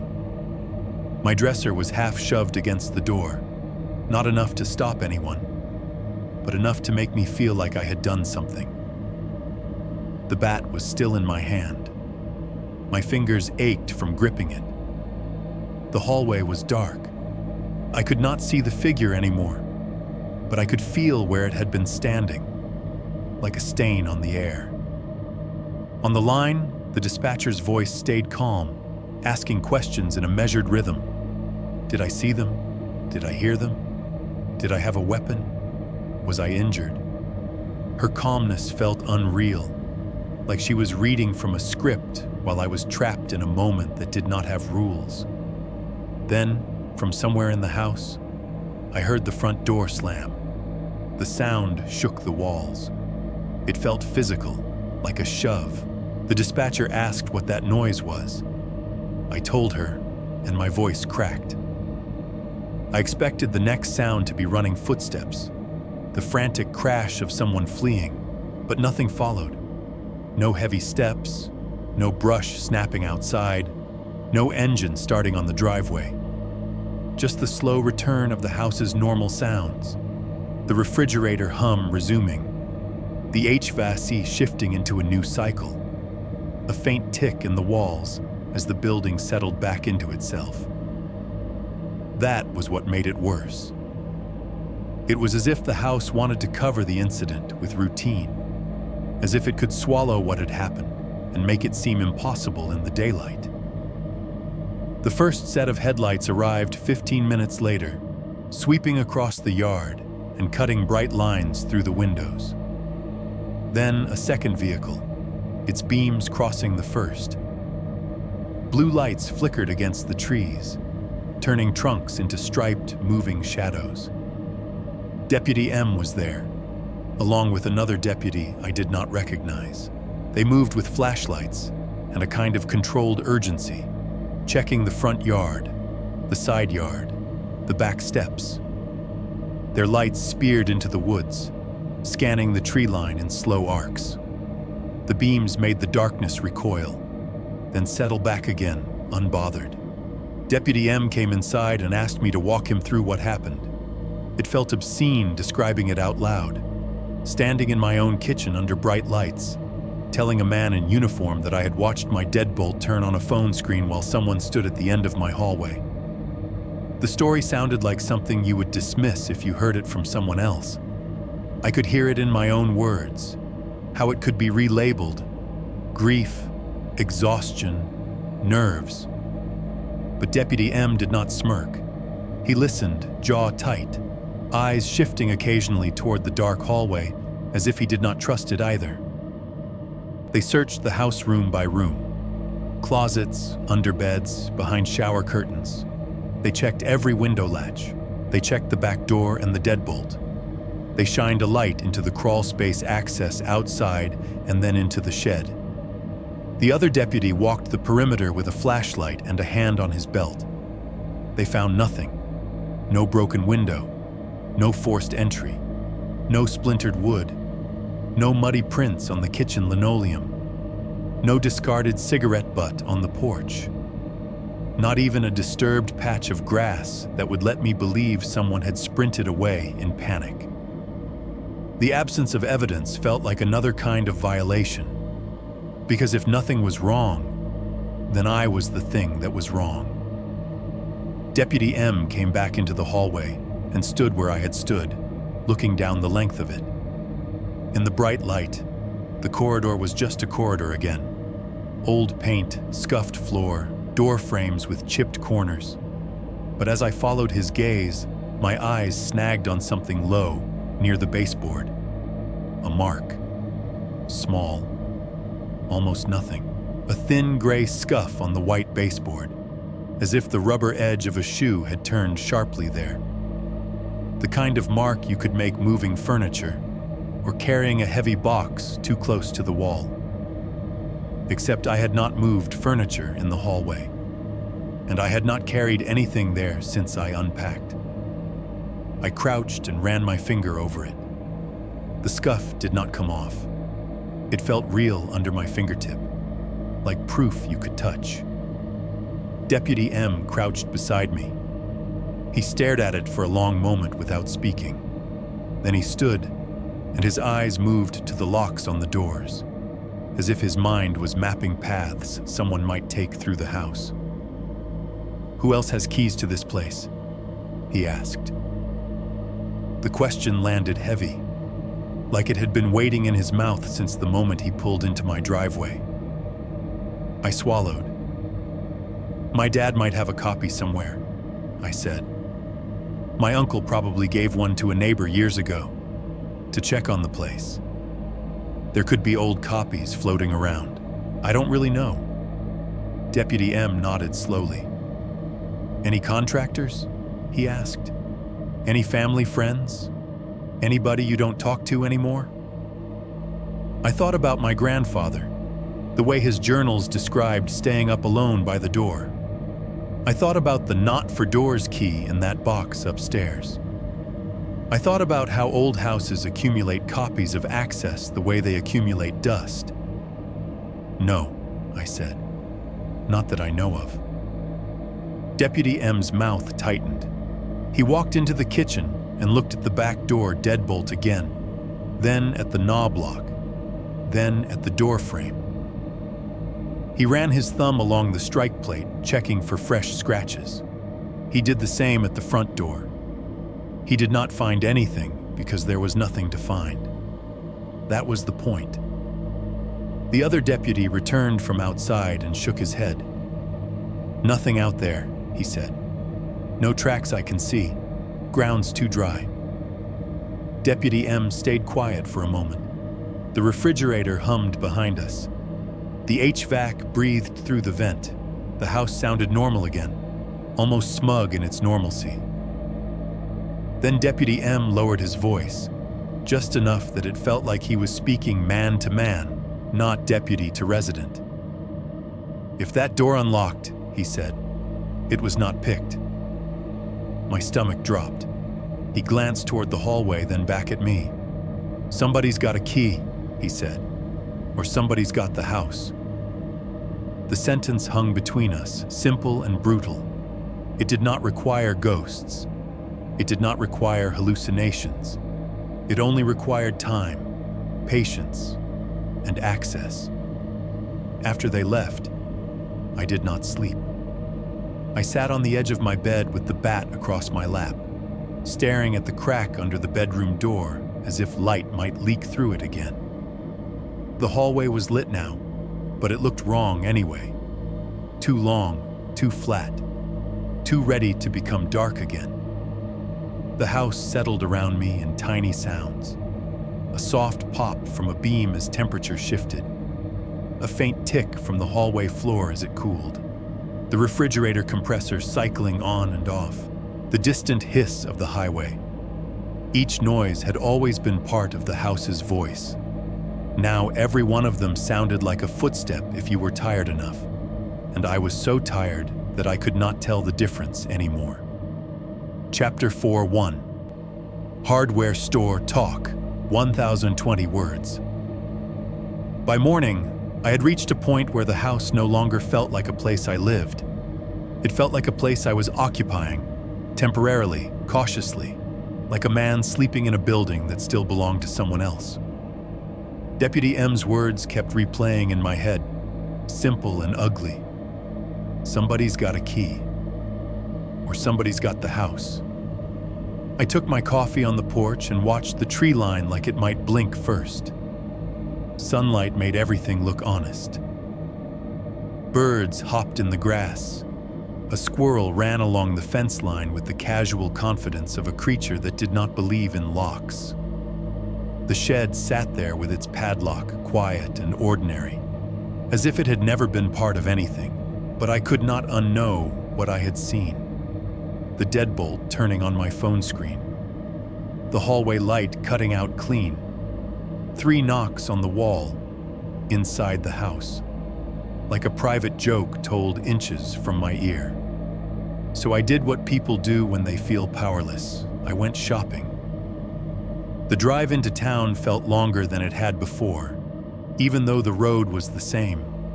Every bend in the county road seemed to hide a vehicle that could be following me. Every mailbox I passed felt like a marker, proof that people lived out here and still decided not to come near my property. I found myself watching the rearview mirror too often, then hating myself for it. When the Walmart finally came into view, it looked almost comforting in the most depressing way. A big, bright box of fluorescent certainty. A parking lot full of cars that made me feel less alone, even though none of those people knew me. Inside, the air smelled like plastic and floor cleaner. The lights buzzed overhead in a steady, faint vibration that made my eyes feel tired immediately. The store had its own soundscape. Shopping carts clacking over tile seams, distant beeps from checkout scanners, children whining in one aisle, a couple arguing softly by the seasonal display. It was loud in a way that felt safe. In the countryside, silence always seemed to create space for other things. Here, noise filled the air like insulation. I went straight to the home security section. It was half sad, half absurd. Rows of cheap cameras, door alarms, motion lights, little stickers that said, "Smile, you're on camera," as if criminals respected fonts. The deadbolts were behind glass, locked up like jewelry. I stood there staring at the selection. Single cylinder, double cylinder, satin nickel, brushed bronze, trying to convince myself this choice mattered. A clerk appeared a minute later, a man in his late 50s with a gray mustache and an apron that looked like it had survived a decade of nails and paint. His name tag said Gary. "Need me to open it?" he asked. "Yeah," I said. My voice sounded too careful, like I was trying not to spook myself. "I'm looking for a couple deadbolts, and maybe a door chime. Motion lights too." Gary pulled a key ring from his belt and opened the glass with a practiced click. The sound of the lock was sharp and clean, the kind of small mechanical certainty that suddenly felt very important to me. He handed me 2 deadbolts and watched me weigh them in my hands like I was buying something heavier than metal. "What road you on?" he asked casually, the way people do in small towns when they're building a map of you without trying. I hesitated, then gave him the name. His expression shifted so slightly that I almost missed it. Not surprise, something closer to recognition, followed by a quick masking of it. "That's so," he said. "You in that old place back off the red dirt drive?" My throat tightened. "Yeah," I said.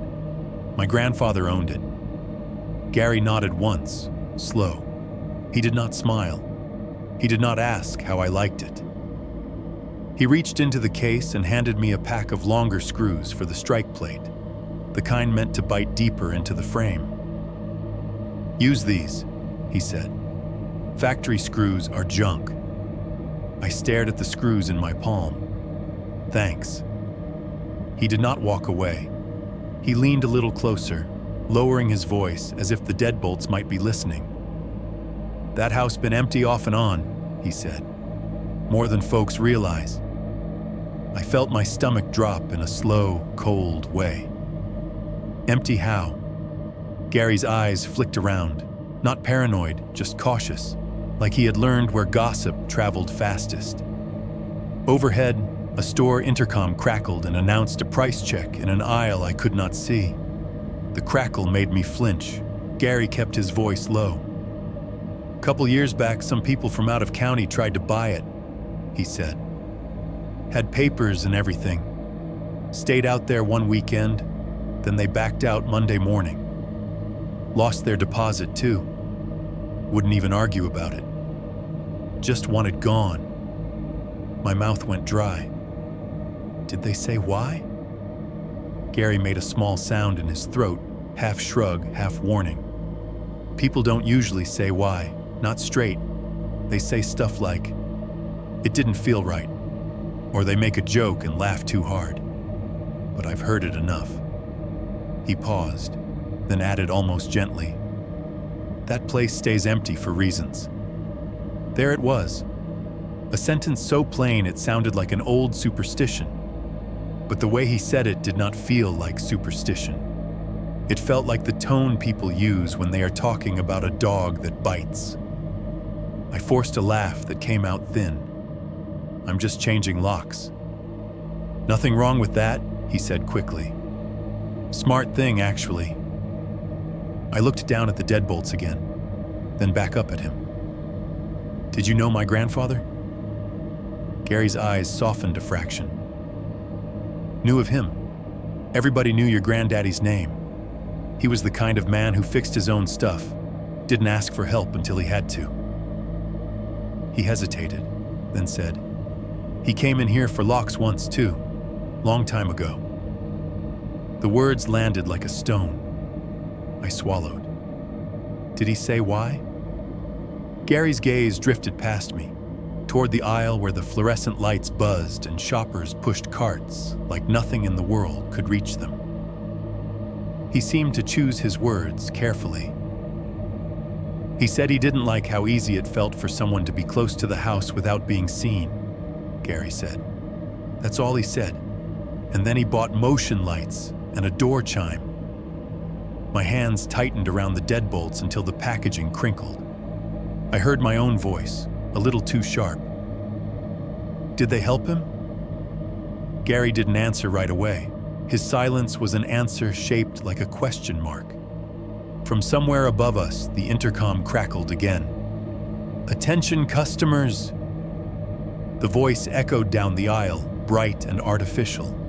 The cartwheels squeaked over tile seams. The fluorescent buzz pressed into my ears like a swarm. All of it was so normal, it made me dizzy. Gary finally said, "Locks help honest people stay honest." Then he gave me a look that felt like he was handing me the rest without saying it. "But you should still put a chime on. At least you'll hear something." I nodded, because there was nothing else to do. I added motion lights to my cart, a door chime kit, a pack of window alarms that promised to scream if the adhesive strip was broken, longer screws, zip ties, batteries. A can of wasp spray I did not need, but bought anyway, because panic makes you buy strange things. As I pushed my cart toward checkout, the wheels rattling and squeaking under the fluorescent glare, I realized the store noises were starting to feel like a kind of cover, like I was hiding in them. Out at my house, sound had become a signal, a note, a schedule. A boundary walked at 1:17 a.m. In Walmart, the intercom announcements and scanner beeps and buzzing lights felt like armor. Like if everything made noise all the time, nothing could single me out. But even there, with strangers around me and cameras in the ceiling corners, I could not shake Gary's quiet sentence. That place stays empty for reasons, and the worst part was how familiar it sounded. Like a story the town had been telling itself for years, softly, carefully, the way people speak about things they cannot fix. As if my grandfather had lived inside that story long enough to start writing rules in a journal. And now, without meaning to, I was stepping into the next chapter of it, buying the same locks, the same lights, the same false sense of control, while the real reason the place stayed empty waited patiently out beyond the reach of any porch bulb. Chapter 4:2, Changing Locks, Still Not Safe. 130 words. I changed the locks that afternoon like my life depended on it. The sun was high, the kind of Alabama heat that presses down on you until you feel slightly stupid for living outside at all. Sweat ran down my temples and into my eyes as soon as I stepped onto the porch. The metal of the old doorknob was hot enough to sting my palm. Even the screwdriver handle felt warm, as if the air itself was trying to discourage me from taking my time. But I did not take my time. I set the new deadbolts on the porch rail, lined up the screws, and started working. Every few minutes I would pause and glance toward the woods. Not because I expected to see anyone in broad daylight, but because I could not stop imagining eyes in the shade. The tree line stood still and indifferent. The pines held their shadows like they were keeping a secret. The old lock came out with a reluctant grind, metal scraping wood. When I pulled it free, the hole in the door looked suddenly too open, too vulnerable, as if for a moment the entire house was exposed to the outside. I kept thinking about that night, the deadbolt turning in real time on my phone screen, the mechanism moving without my permission. My hands shook slightly as I fit the new cylinder into place. I told myself that this time would be different. New metal, new keys, new rules. As the screws bit into the door frame, the wood groaned softly. The sound reminded me of the porch boards creaking under weight, and my stomach tightened. Everything in this house complained when you asked it to change. When I finished with the front door, I moved to the back door and did it again. Sweat soaked the back of my shirt. My fingers slipped on the screwdriver more than once. I dropped a screw and heard it ping off the porch board and disappear into the crack between planks. The tiny loss made me irrationally angry, like the house was stealing pieces of my control. When the new deadbolt finally slid home with a clean, satisfying click, I exhaled hard through my nose and felt something close to relief. It was not joy. It was not safety. It was the brief, fragile feeling of doing something. I walked down the steps and installed the motion lights next. One by the back steps, one angled toward the shed. I drilled into old wood and felt it resist, then give. The screws went in with a crunching sound that made my teeth itch. I adjusted the sensor angles, tightened the brackets, stepped back, and tested them by walking across the yard. The lights snapped on bright and sudden, throwing harsh white across the grass and splashing the shed in a glare that made it look like a stage prop. The darkness jumped back. Shadows fled to the edges. For a moment, standing there in the heat with the lights burning, I felt powerful. I felt like I had pushed the woods away from my doorstep. I went inside and set up the door chime kit. It was a simple thing. 2 sensors that paired wirelessly and a little speaker you plugged into an outlet. When the door opened, it would make a cheerful ding, like a store welcoming customers. The sound was almost funny in the context of my fear, like I was trying to turn my house into a retail space to keep it polite. I tested it anyway. The ding rang out bright and confident. I told myself that if the deadbolt moved again, if a door opened, I would hear it. That night, I left the hallway light on again. I sat in the living room with the TV on low, not watching it, just letting the sound fill the space. I checked the camera app more often than I should have. The backyard looked clean and still in night vision. The shed sat there like a dark wedge. At 1:05 a.m., my eyes felt gritty and sore. At 1:10, my heart started to pick up speed, the same conditioned response, like my body remembered the schedule even when I wanted to deny it. At 1:14, I realized something that made my throat tighten. I was not tired the way normal people are tired. I was tired the way people are tired when they are waiting for impact. The motion lights triggered at 1:16. I saw it happen through the window first, a sudden wash of white on the porch rail, sharp enough to reflect off the glass. Then another light snapped on near the shed, throwing long shadows across the yard. I sat up so fast the couch springs squealed.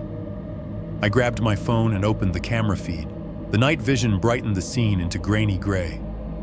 The yard was lit now by my new motion lights, harsh and clean. Nothing moved. No figure crossing the frame. No animal darting through the grass. No branches swaying in wind. The light was on, but it illuminated emptiness, and that emptiness felt deliberate. I waited for the lights to time out. After a minute, they clicked off, plunging the yard back into darkness. 30 seconds later, they triggered again.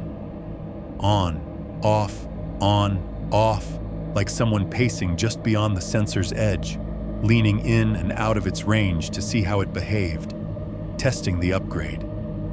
My skin prickled. I turned the TV down. I held my breath and listened to the house. Fridge hum, HVAC breath, the faint tick of the wall clock. At 1:17, the whistle began again. But this time it was farther away. Not behind the shed, not near the porch light. It started out at the tree line, soft and distant, the broken tune drifting through the pines like a reminder. It felt like mockery, as if whoever was doing it had stepped back on purpose, just to show me they could. Just to show me that my lights and locks and little dinging chime did not change the fact that the sound belonged to the night. I stood at the window and watched the darkness beyond the light's reach, trying to catch movement, trying to catch anything. The whistle moved slowly along the edge of the woods, tracing the property line with the patience of someone measuring a fence. Then it stopped, cleanly. No retreat, no footsteps, just absence. And after that night, it went quiet again for 2 nights. The calm trap. The silence that makes you lower your shoulders just enough to make the next sound hit harder. Those 2 quiet nights did not bring relief anymore. They brought dread. They made me feel like the thing outside was repositioning, finding a better angle, deciding how close it could get without forcing me to call for help again. I started sleeping in short bursts, my body snapping awake on its own like an alarm clock I could not turn off. I would jolt awake at 1:11 or 1:13 with my heart racing, staring into the dim room, listening for the first hint of that broken tune. Sometimes nothing happened. Sometimes the house simply breathed and settled like a normal old house. But the damage was already done. The schedule had rewritten my nights. I was no longer waiting for 1:17 to arrive. My body was. And each time I woke up before it, the thought that followed was always the same. cold and automatic. If I can anticipate it this well, so can whoever's been doing it for years. Chapter 4:3, The Knot for Doors. Key, 1,000 words. I tried not to think about the key. That was my first mistake. After the motion lights started triggering with no visible cause, and the whistle returned from farther away like it was mocking my upgrades, I started avoiding anything that felt like an invitation to make things worse. I kept the "Not for Doors" key in its plastic tag inside my grandfather's journal box, tucked on a shelf in the bedroom closet like it was radioactive. I told myself I would call a locksmith. I told myself I would ask Deputy M if he knew what it might open. I told myself a lot of things that sounded responsible and delayed the moment I really did not want to face. Because deep down, I already knew. A key that is not for doors is still for something. And whatever it was for, my grandfather had not thrown it away.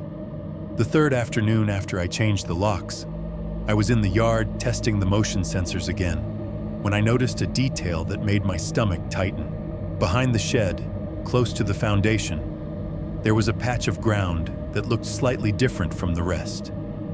Not fresh dug, not dramatic, just a rectangle where the weeds were thinner and the dirt looked more compacted. A place where feet had stepped enough times to press the earth down. It could have been nothing. The kind of bare spot that happens naturally when rain runs off the roof or when animals cut a path.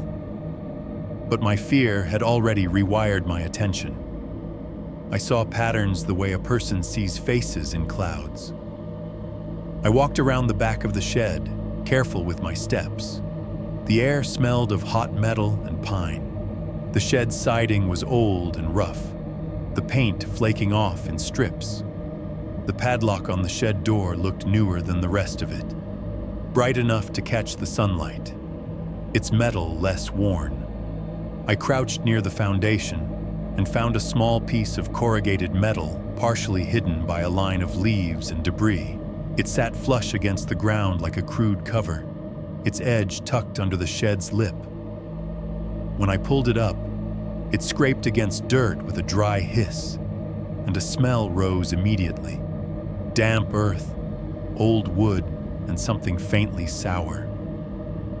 Under the metal was a hatch, a square of wood set into the ground, darker than the surrounding dirt, with an old iron latch and a small padlock hanging from it. I stared at it for a long time. The latch looked old enough to belong to the house, like it had been there for decades. But it was hidden well, hidden the way you hide something you do not want to explain. My grandfather's house did not have a basement. I had looked. The foundation was low and simple. Crawlspace vents ran along the sides, covered by bent screens and dirt-stained grates. But this hatch was different. This was not a vent. This was an entrance. My hands were sweating when I stood up and walked back toward the house. Each porch board creaked under my feet, and the sounds felt too loud, like the house was paying attention. I went straight to the closet and pulled the journal box down, ignoring the way my pulse spiked when my fingers touched the plastic key tag. Not for doors. The letters were pressed hard, as if my grandfather had wanted to make sure his own hand believed what it wrote. I carried the key outside and knelt in the dirt behind the shed again. The padlock on the hatch was dull and weathered, its metal pitted. I could see where rain had sat on it and dried. It did not look brand new. It looked used. I slid the key into it. The key fit perfectly. That was the first real horror. Not the hatch, not the hidden entrance. The fact that the key slid into place without hesitation, like the lock had been waiting for it. My breath came shallow. I turned the key. The padlock clicked open with a soft, satisfied sound. I lifted it free and set it on the dirt. For a second, I just stared at it, half expecting a whistle note to rise from the woods, as if someone had been waiting for me to find this. nothing happened. The insects buzzed. The trees stood still. The motion lights remained off. That silence felt like permission. I lifted the iron latch and pulled. The hatch resisted at first, stuck by moisture and time, then gave with a wet, sucking sound. A gust of cooler air rose from the opening, carrying the smell of damp earth and old rot. It was the smell of something underground that had not been aired out in a long time. The opening revealed a narrow drop into darkness. Not a neat ladder, not a finished cellar. Just a rough space below, with a steep wooden frame and dirt walls. My phone flashlight beam cut into it and caught the glint of something metallic. Old nails, maybe, or scraps, then vanished into black. I told myself I would not go down. I told myself I would call Deputy M and let him see it first. Then I remembered the deadbolt turning on my camera feed, the hallway lights snapping off, 3 knocks on an inside wall. If someone had been getting into the house without using a door, this was how. I swung my legs into the opening and lowered myself down carefully. The wood frame felt damp and rough. Dirt crumbled softly under my shoes. My phone light jittered with my shaking hand, making the shadows jump in a way that turned every uneven surface into something alive. Down there, the air was cooler and heavier. The sound of the outside world became muffled, as if I had stepped into the throat of the property itself. The crawlspace corridor was larger than I expected, tall enough that I could crouch and move. The ground was packed dirt, uneven, with small puddles in low spots. The smell hit me harder in the enclosed space. Damp soil, mold, and the unmistakable stale edge of old cigarette smoke. That smell did not belong to the earth. It belonged to a person. My light swept across the ground and caught debris. Crumpled wrappers, a flattened soda can, a torn piece of plastic. Nothing fresh enough to prove it was recent. Nothing old enough to be comforting. The kind of trash that could be weeks old or months old, left by someone who did not care to clean up because this was not their home. Or because it was. I moved deeper, my knees aching from crouching, my breath loud in my own ears. The house above me made faint settling noises that sounded distant and unreal, like they belonged to another place. A beam crossed overhead, thick and dusty, supporting the floorboards I slept on. And there, tucked on top of that beam like a deliberate little gift, was a whistle. Cheap plastic, the kind you could buy in a pack at a dollar store. White, slightly yellowed with age. It was placed carefully, not dropped. It sat in the beam's groove as if someone had set it there and wanted it to be found. A signature. My throat tightened. I did not touch it.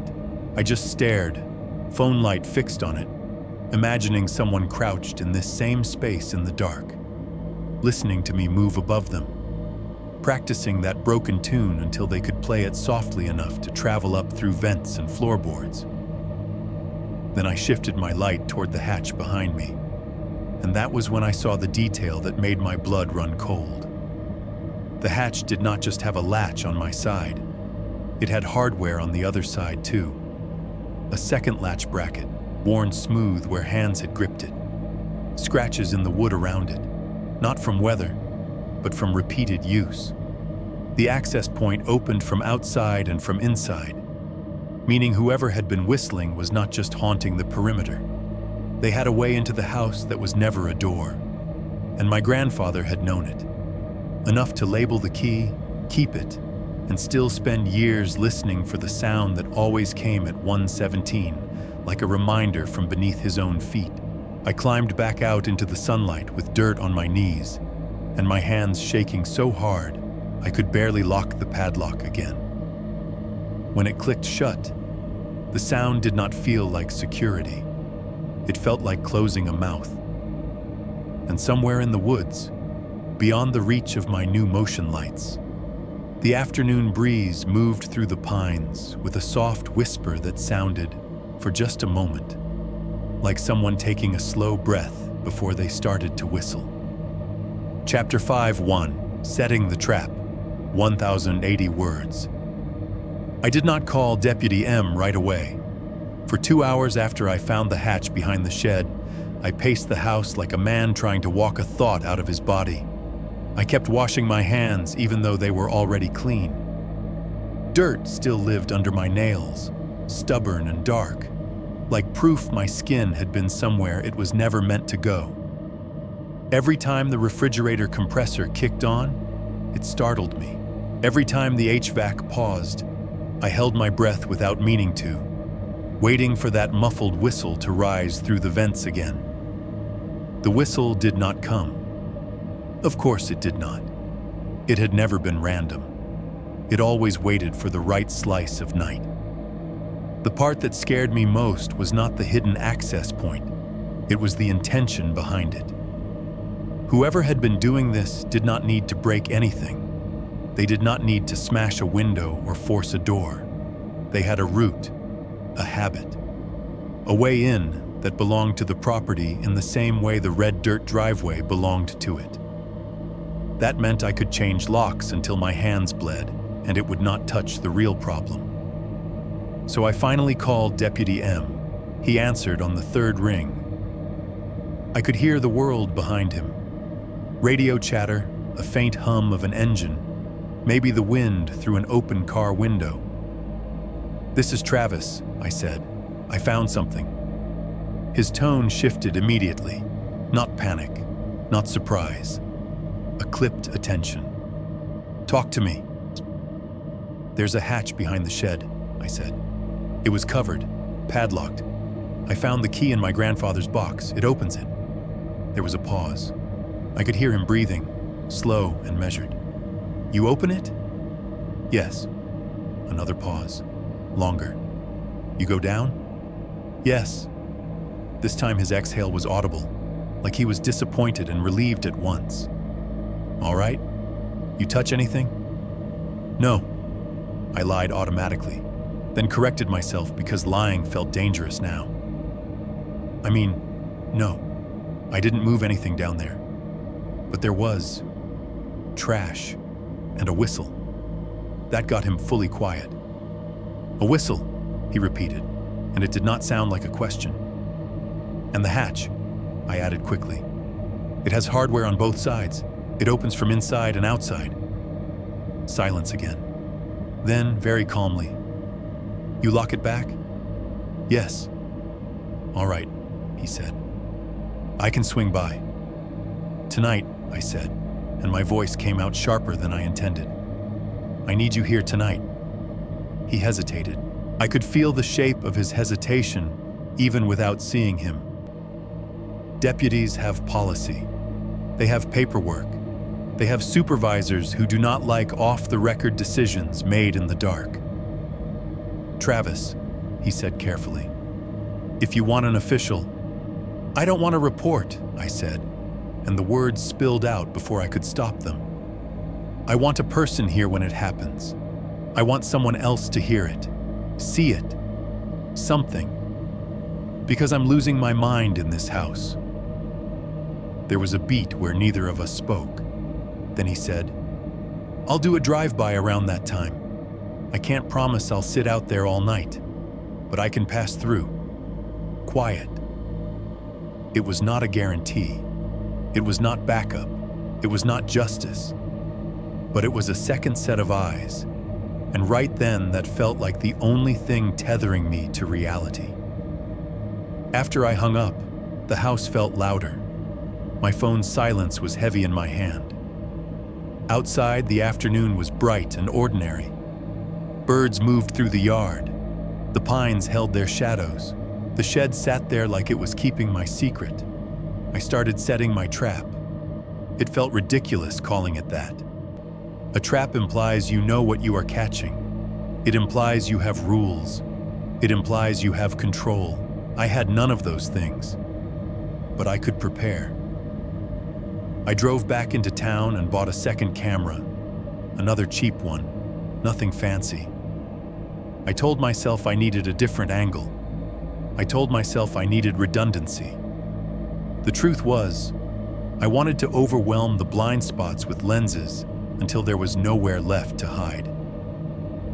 On the way home, I stopped at a feed store and bought a small bag of fine sand, the kind people use for traction or leveling. The guy behind the counter did not ask questions. He just rang it up and told me to have a good evening, like he had no idea what I was actually buying. Back at the house, I mounted the second camera in a place I had avoided before, high in the corner of the living room, angled so it could see the hallway and the front door. I chose that spot because it made me uncomfortable, because it felt like admitting something I had been trying not to admit, that whoever was doing this was not only outside. When the camera clicked into its bracket, the sound was small and sharp in the quiet room, plastic snapping into place, a tiny mechanical confirmation. I tested it twice. The app buzzed in my hand. A little notification popped up with a cheerful chime that made my skin crawl. Motion detected. It was just me walking past. I kept it anyway. Then I went outside behind the shed with the sand and a flashlight, even though the sun was still up. I knelt at the hatch and poured a thin layer around the edges and across the path leading to it. I did not dump it in a big, obvious pile. I tried to make it look like nothing, just enough to catch the shape of a shoe if someone stepped there. I laid another thin sweep of sand along the foundation near the crawlspace vents and under the porch edge where the wood met dirt. I sprinkled it at the back steps too, where shadows gathered when the porch light hit. Simple, believable. The kind of thing a desperate person tries when he cannot afford better. My hands shook the whole time. When I finished, I stood there staring at my work, sunlight on my neck, sweat cooling on my back. The yard looked unchanged. The sand was subtle enough that I doubted I would notice it at night, unless I remembered exactly where I had placed it. That was the point. If someone knew the property as well as I now suspected, they would notice a bright new pile instantly. But a thin dusting might slip past their attention, might catch them for one careless step. Inside the house, I set my phone on the coffee table with both camera feeds open in split view. I charged it fully. I kept the bat near the couch, not because I believed it would save me, but because holding something helped my hands stop trembling. Then I did the strangest part. I rehearsed. I stood in the hallway and practiced turning the light on quickly. I practiced stepping back into the bedroom, locking the door, calling 911. I practiced what I would say, what I would do if I saw the figure again. I even practiced shouting, once softly, into the empty house. Who's there? The words died in the air like they had nowhere to land. The house did not answer. The woods outside did not answer. The refrigerator hummed steadily, indifferent. After a while, I realized my rehearsals were a kind of lying.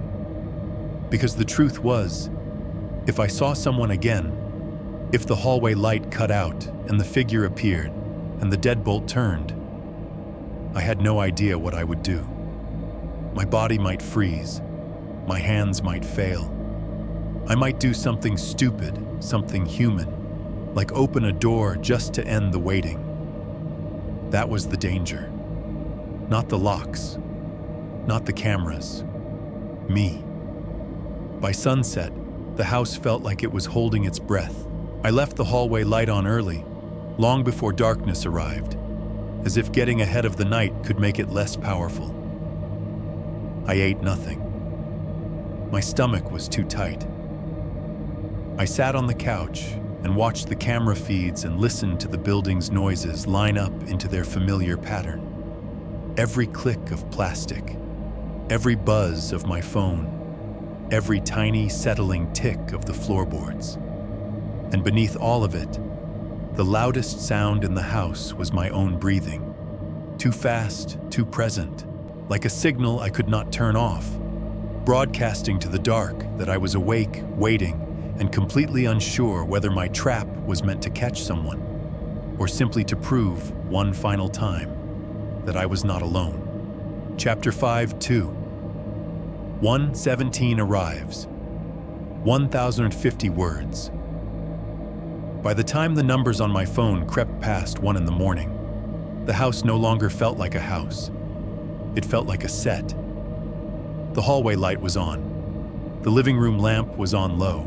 The TV was muted, but still glowing. A silent rectangle of shifting color that made the walls feel less empty. My phone sat on the coffee table with both camera feeds open, my thumb hovering over the refresh icon like I could brute force reality into behaving. The loudest sound in the room was my breathing. Every inhale was too big for the quiet. Every exhale sounded like a confession. I kept thinking about Deputy M and his drive-by, the promise that might or might not happen. I kept imagining his headlights sweeping the yard at the exact wrong moment, after the whistle stopped, after the movement ended, after the whole thing slid back into the part of the night where nothing could be proven. At 1:14, I stopped blinking as much. At 1:15, the refrigerator compressor clicked on in the kitchen, a low hum that vibrated through the floor like a distant engine. At 1:16, the HVAC ended a cycle, and the house entered one of those rare pauses where it seems to hold its breath. I watched the clock on my lock screen as if staring could change it. 1:17 a.m. The whistle began the instant the second hand turned over. Not around 1:17, not within the usual window. Exactly on it, like the start of a shift. It came from so close that my skin prickled before my mind could form a thought. The tune was the same broken, off-key melody, but it was stronger now. Less distant, less swallowed by trees. It sounded like it was coming from the yard behind the shed, right near the place I had dusted with sand. The motion lights snapped on so fast it looked like lightning. White light flooded the back steps and the shed wall and the strip of yard beyond. The brightness reflected off the window glass and washed the living room in a faint, pale glow. It should have revealed something. Anything. An animal, a person, a shadow moving away. It illuminated nothing. The yard was empty in the harsh, clinical light. The shed door sat still. The grass did not shift. No silhouette broke the line of the trees. The woods remained a hard black wall where my light stopped dead. Outside, the whistle continued, steady and patient, as if the light had been expected. My phone vibrated once, soft and ugly in the quiet. Motion detected. I stabbed the notification with my thumb and watched the clip load. The main camera feed showed the back door and shed exactly as my eyes saw it through the glass. Bright yard, nothing moving, no explanation. Then I flipped to the second camera, the one facing the hallway and front door. At first it looked normal, grainy night vision, hallway light spilling down the corridor, no movement. Then something shifted at the very bottom edge of the frame, near the baseboard by the living room entrance. A shadow moved in a way that did not match a person walking upright. It slid low, close to the floor, too smooth, like a shape passing beneath the camera's natural line of sight. It was there for less than a second, and then gone, as if whatever created it had moved through the narrowest possible slice of visibility. My throat tightened so hard it hurt. The whistle outside faltered for a single note, then resumed, calmly, confidently. The motion lights clicked off after their timer ran out, plunging the yard back into darkness. A few seconds later, they snapped on again, bright and empty. On, off, on, like someone leaning in and out of the sensor range with deliberate control. My phone buzzed again. Motion detected. I watched another clip from the back camera. Still nothing. But on the edge of the frame, right where the shed wall met the darkness, the light seemed to bend. Not physically, not in a way I could explain cleanly, but like a presence just outside the beam was affecting how my brain interpreted the scene. That was when I heard it. A click. Not from my phone, not from the TV, not from the fridge, from the direction of the back door. The unmistakable mechanical click of a deadbolt shifting. My whole body went cold. I had not moved from the couch. My hands were on my phone. The bat was leaning against the coffee table untouched. The door chime had not made a sound yet, no cheerful ding to tell me a door had opened. But the click was real. I knew that sound the way you know the sound of a seatbelt locking. It has a specific weight to it, a specific finality. The whistle outside slowed, drew out a long, broken note, and then stopped again, too cleanly, like a switch. For a fraction of a second, the house entered that held breath quiet again. The refrigerator compressor was between cycles. The HVAC was still. Even the insects outside seemed to lower in volume, as if the air itself had tightened. And in that quiet, I heard something else. A whisper of the whistle inside the walls. Not the full tune, just the faintest hint of it. Like air moving through a pipe. Like someone blowing softly into the structure. It was so subtle I would have dismissed it on any other night. But my nerves were tuned too sharp now. I could hear the difference between the house settling and something using the house as an instrument. I sat perfectly still, listening. The sound came again, a thin, breathy little note that seemed to rise from the vent in the hallway. The vent cover trembled faintly, just enough to make the metal rattle against the floor. My phone buzzed in my hand like a living thing. The back camera feed flickered as it adjusted exposure. The motion lights outside stayed on, bright and empty. Then, behind me in the living room, close enough that it felt personal, a floorboard creaked. Not a settling sound, not the long complaint of old wood cooling. A single, deliberate creak directly behind the couch, like weight shifting from heel to toe. My lungs stopped working for a second. I did not turn around. Some part of me understood that if I turned around too quickly, I would confirm something I could never unsee. Another part of me understood that refusing to turn around was its own kind of surrender, as if I was giving whatever stood behind me the power to decide the terms. The floorboard creaked again, softer this time, like whoever it was had adjusted their stance. I forced my eyes back to the camera feed instead of the room. My thumb slid clumsily across the screen. The hallway camera showed the corridor lit and empty, but the angle did not include the space behind my couch. The back camera showed the door, the yard, the shed, the woods. It showed the motion lights blazing against nothing. And then, on the back door, I saw the smallest movement. Barely a change in line, barely a shift in shadow. The deadbolt knob rotated a fraction, as if someone's fingers were testing it from the other side. No door chime sounded yet, just that tiny, patient motion.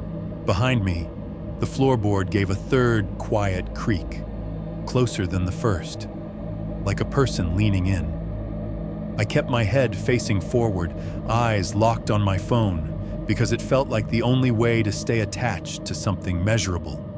Screens, angles, timestamps, evidence. But my body knew the truth before my mind could swallow it. The whistle had started exactly on time. The lights had turned on for nothing. The cameras had caught movement that stayed too low. And the house, my grandfather's cold old house, had just made room for something to stand behind me without needing to touch a door at all. Chapter 5:3, The Wrong Person, 1 through 70 words. I do not remember standing up. I remember the floorboard behind the couch creaking, and then my body moving before my mind could decide what it meant. Adrenaline makes you fast in the stupidest ways. I grabbed the bat with one hand and my phone with the other and pivoted toward the living room like I was turning into an oncoming car. There was nobody behind me. The space by the couch was empty. The lamp threw a weak pool of yellow on the rug. The TV glowed silently. The air smelled like stale dust and warm electronics.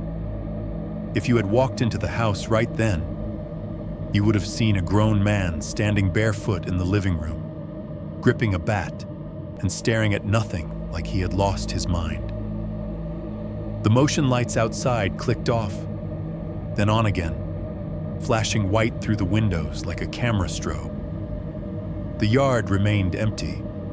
The woods held their dark line like a wall. I did the only thing my brain could still label as reasonable.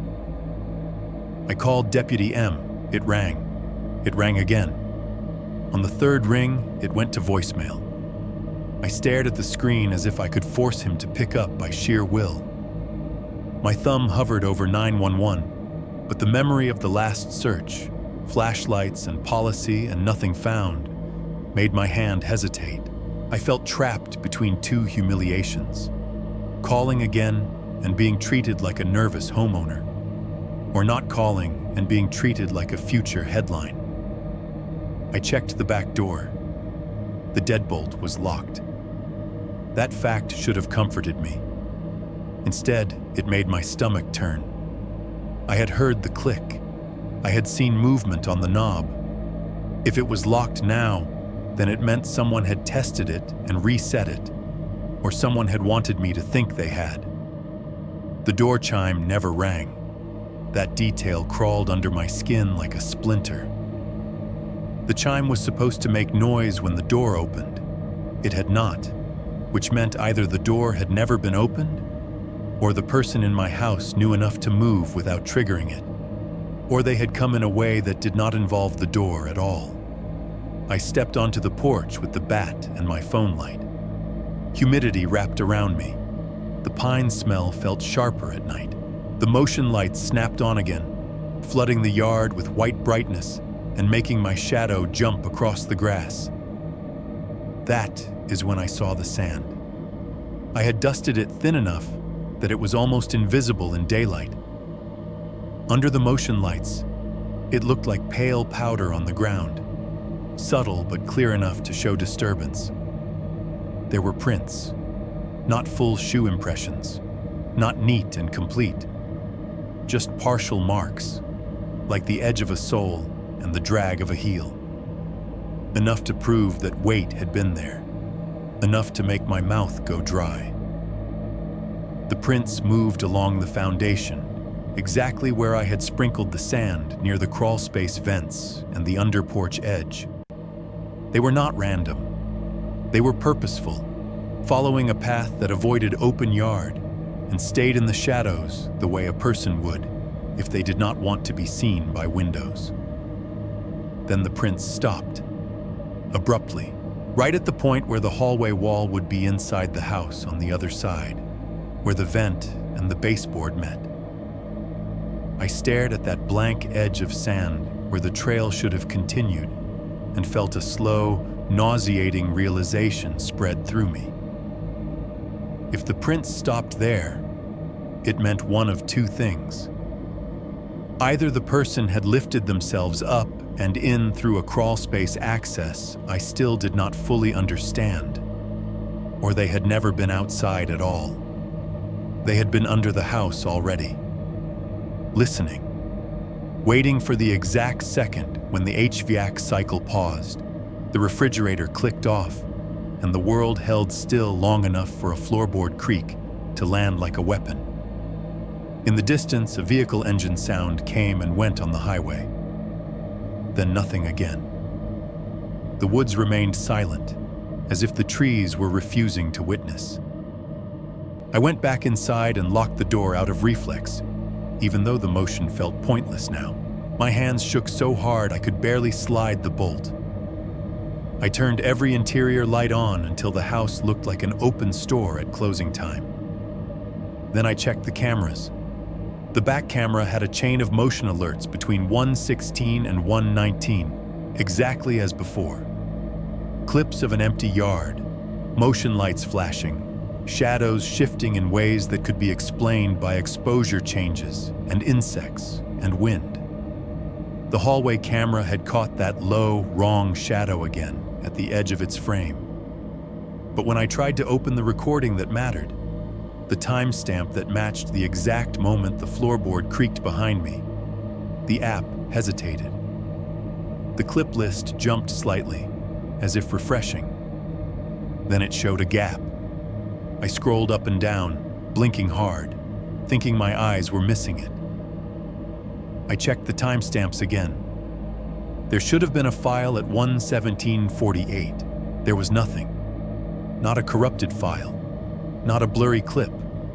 Not an error message that would let me blame technology. The clip was simply gone. My skin went cold. I opened the settings by accident, my thumb slipping on the screen, and I saw the deleted section, an innocent little folder the app provided, like it assumed the only reason you would erase footage was to free up space. The folder was empty, which meant whoever deleted it had not done it halfway.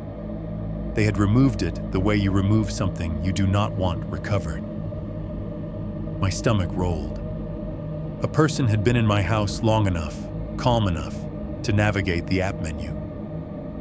A person had stood close enough to make a floorboard creak behind me, then walked away without leaving a body, without leaving a face, without leaving anything but partial prints and a missing file.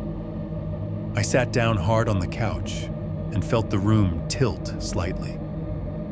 The house seemed to hum louder, the refrigerator and vents suddenly sounding like a system with its own intelligence. I realized I had been treating the whistle like a threat that approached, but it was not approaching. It was timing. It was learning the house the way you learn a code. It was memorizing the rhythm of machines, the cycles of power, the moments when the building itself created a perfect pocket of quiet. A pocket where a small sound could become terrifying. I went to the bedroom closet and pulled the journal box down with shaking hands. I flipped through pages too fast, breath loud in my ears, hunting for something I had missed because I did not want to read what it said.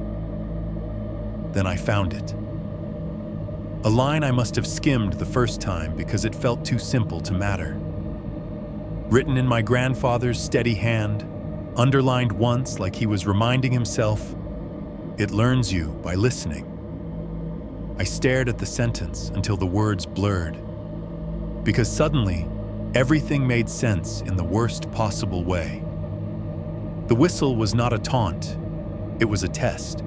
The silence was not a pause, it was repositioning. The motion lights were not deterrents, they were boundaries to map. The cameras were not protection, they were puzzles. And the person, whoever they were, was not just trying to get into the house. They were trying to get into the rhythm of my life. I checked my phone again. Still no call back from Deputy M. Outside, the motion lights clicked off, leaving the yard dark again.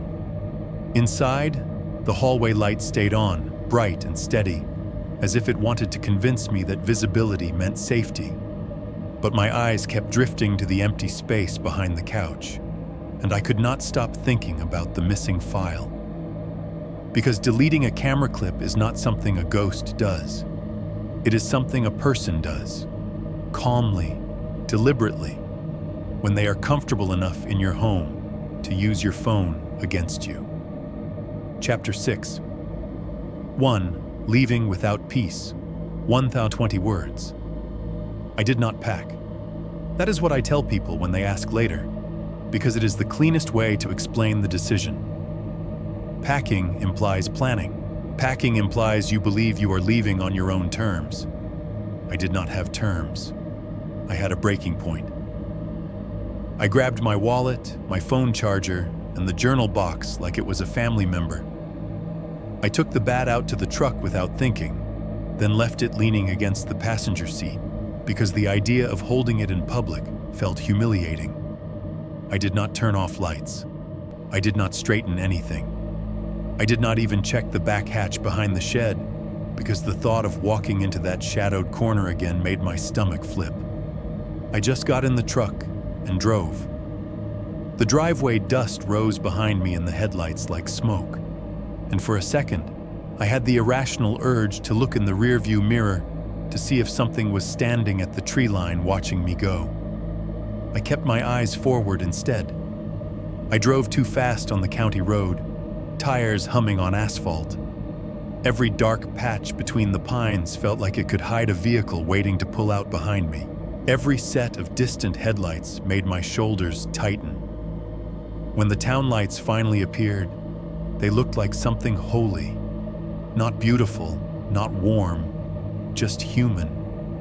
A grid of illuminated signs and parking lots and open businesses that implied witnesses. I pulled into a motel off the highway that I had passed twice before, but never noticed. It was the kind of place you do not choose unless you are tired or desperate. A low two-story building, beige paint, thin curtains, and a big sign promising vacancy in buzzing red letters. The parking lot was flooded with harsh white light from poles that made every car look exposed, every shadow thin and hard-edged. I parked close to the office door, as if proximity to people mattered. Inside, the lobby smelled like stale air freshener and old carpet. A small TV played quietly behind the counter, some late-night rerun with canned laughter. The clerk was a middle-aged woman wearing reading glasses on a chain, her hair pulled back tight. She barely looked up at me. "Need a room?" she asked, voice flat from repeating the same words all night. "Yeah," I said. "Just one night." She handed me a form and a pen attached to the counter with a little chain like she had learned not to trust people. As I filled it out, my hand shook enough that my signature looked wrong. I kept hearing my grandfather's line in my head, "It learns you by listening," and I caught myself lowering my voice even though there was no reason to. The clerk slid a key card across the counter. "Second floor," she said. "Ice machines by the stairs. If you need towels, come back down." I nodded like a normal customer and walked out into the floodlit lot, key card cold in my hand. The outdoor corridor smelled like cigarette smoke that had soaked into concrete. My footsteps echoed off the railing. A door somewhere down the hall clicked shut. Then a TV volume shifted behind thin walls. Those sounds should have been comforting. They were proof of other lives nearby. Proof that if I screamed, it would not vanish into pine trees. I unlocked my room and stepped inside. The air conditioner was already running, rattling softly in the window unit with that steady, mechanical breath that sounded eerily familiar. The room had a small table, a bed with a stiff spread, and a bathroom that smelled aggressively of bleach. The curtains were thin enough that the parking lot floodlights pressed through, painting the room in a dim, permanent twilight. I shut the door and flipped the deadbolt. I flipped the chain. I stood there for a moment with my hand still on the hardware, listening for any sound that did not belong. Nothing. Just the AC unit humming. A faint, distant TV through the wall. The occasional cough from somewhere down the corridor. The ice machine clanking in the distance like a slow, metallic animal. I sat on the edge of the bed and told myself the sentence I had been needing to believe for days. Here, someone would hear me. Here, if a door opened, it would make noise. Here, if someone walked in the hall, the concrete would announce it, Here, if someone whistled outside, the floodlights would expose them. I plugged my phone in, and the charger's little click into the port sounded too loud in the quiet room. I put the journal box on the table. I stared at it for a long moment, like it was the only solid thing I had left. Then I did the most insane thing. I opened the camera app. My house's feeds loaded through the motel Wi-Fi in grainy, delayed frames. The back door camera showed the kitchen in night vision, the yard beyond the glass, darkness, motion lights off, no movement. The hallway camera showed the corridor lit and empty. I stared at those feeds the way you stare at a hospital monitor. Not because it makes you feel better, but because it makes you feel less blind. For a while, the motel noises started to lull me. The AC rattling, the distant TV laughter, the footfalls of someone walking down the hall, slow and heavy. The ice machine dumping cubes with a sudden clatter that made me jump. I lay down, fully clothed. I kept my phone on the pillow beside me. I kept the feeds open. Every few minutes, the screen dimmed, and I tapped it awake again, unable to tolerate losing sight of my own house, even though being able to see it had not saved me. When my eyes finally started to close, my body did something it had begun doing without my permission. It counted down. I did not look at the time. I did not want to know. But my muscles tightened anyway, like my nervous system had its own clock now. My throat went dry. My heartbeat picked up speed. I opened my eyes and stared at the ceiling, the motel floodlight leaking through the curtains like a permanent glare. Eventually, I reached for my phone and checked the time. 1:13 a.m. My stomach dropped. I had woken up before 1:17 without meaning to, like my body was bracing for impact in a place it did not even belong. That was the sickest part. I had left the house, but the schedule had come with me.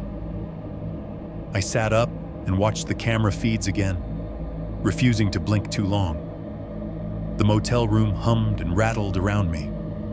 The AC unit, the faint electrical buzz of the lamp, the distant sound of a toilet flushing through the wall, a muffled conversation somewhere down the hall.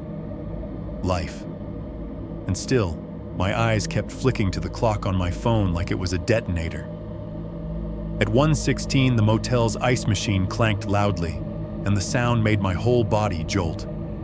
At 1:17, I held my breath. The house feed stayed empty. No motion lights, no whistle through the phone speaker, no movement in the yard, no deadbolt turning, no shadow sliding low at the edge of frame. Nothing happened. And the absence of it did not bring relief.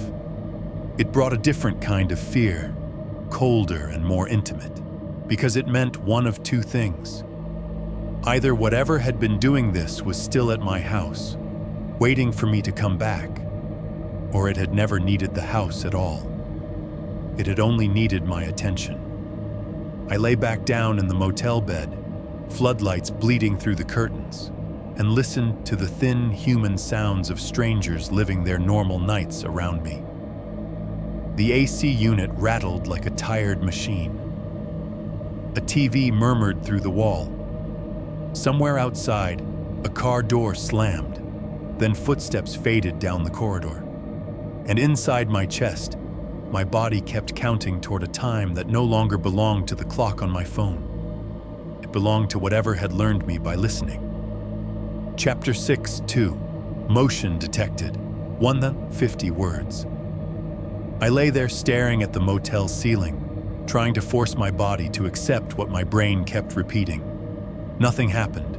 No whistle, no lights, no shadow, no click of a lock, just the ordinary hush of a cheap room under floodlights, the thin human noises of strangers behind thin walls, and the window unit breathing in uneven little bursts. I should have felt relieved. Instead, I felt exposed, because the schedule was still inside me. The dread had simply moved. It had detached from the house and attached itself to my nerves. I was not afraid of the woods anymore. I was afraid of the exact moment my body decided something was supposed to happen. I kept my phone on the pillow. The camera app stayed open, 2 little squares of night vision that made my own house feel like a distant organ I could not stop monitoring. At 1:24, I told myself to close my eyes and sleep. At 1:31, I was still watching the feeds. The hallway camera showed a corridor lit and empty. The back door camera showed the kitchen in gray tones, the back door glass reflecting the camera's own infrared dots. Nothing moved. The motion lights outside were off. I watched until my eyes burned. I watched until the motel sound started to blur into a constant layer. A TV murmuring somewhere down the corridor. A toilet flushing through the wall. The soft clack of an ice bucket being filled. Then my motel AC unit shut off. It did it the way those old window units do. One last mechanical rattle, then a sudden drop into stillness. The fan stopped spinning. The low vibration in the room vanished. The air went quiet in a clean, unnatural way. For 1 second, there was nothing but the faint electrical hum of the lamp and my own breathing. And right in that 1-second silence, my phone buzzed. The vibration sounded like a warning shot in the quiet room. It startled me so hard that my hand jerked and the phone nearly slid off the pillow. On the screen, a notification bloomed. Motion detected, backdoor camera. My throat tightened instantly, like a hand had closed around it. I sat up so fast the sheets slid off my legs. The app loaded slowly. That was the cruel part. The motel Wi-Fi was just fast enough to tease me. The little spinning circle turned and turned while my heart hammered against my ribs. In those 2 or 3 seconds, I felt the same helplessness I had felt in the house, staring at a screen, waiting for it to show me what my ears and eyes could not. The feed finally refreshed, and there was someone in my kitchen. Not a blur, not a shadow at the edge of frame, not some ambiguous movement you could blame on exposure or insects. A person. They stood in the center of the kitchen floor, facing the camera directly, as if they had positioned themselves there on purpose. Their clothes were dark, loose enough to swallow detail in night vision. Their face was pale in the infrared light, washed into a flat, ghostly oval. I could not make out eye color. I could not make out expression. But I could tell they were looking straight into the lens. Not wandering, not searching, watching. My mouth went dry so fast it felt like my tongue stuck to my teeth. I stared at the screen, frozen, as if moving might break whatever thin connection I had to reality. My first thought was stupid and immediate. Call 911. My second thought was worse. What would I even say? I'm in a motel watching someone in my kitchen. The figure did not move for a long moment. They simply stood there, centered perfectly in the frame, like they knew exactly where the camera was and exactly how to make themselves undeniable. Then, very slowly, they lifted their head a fraction, as if adjusting their gaze.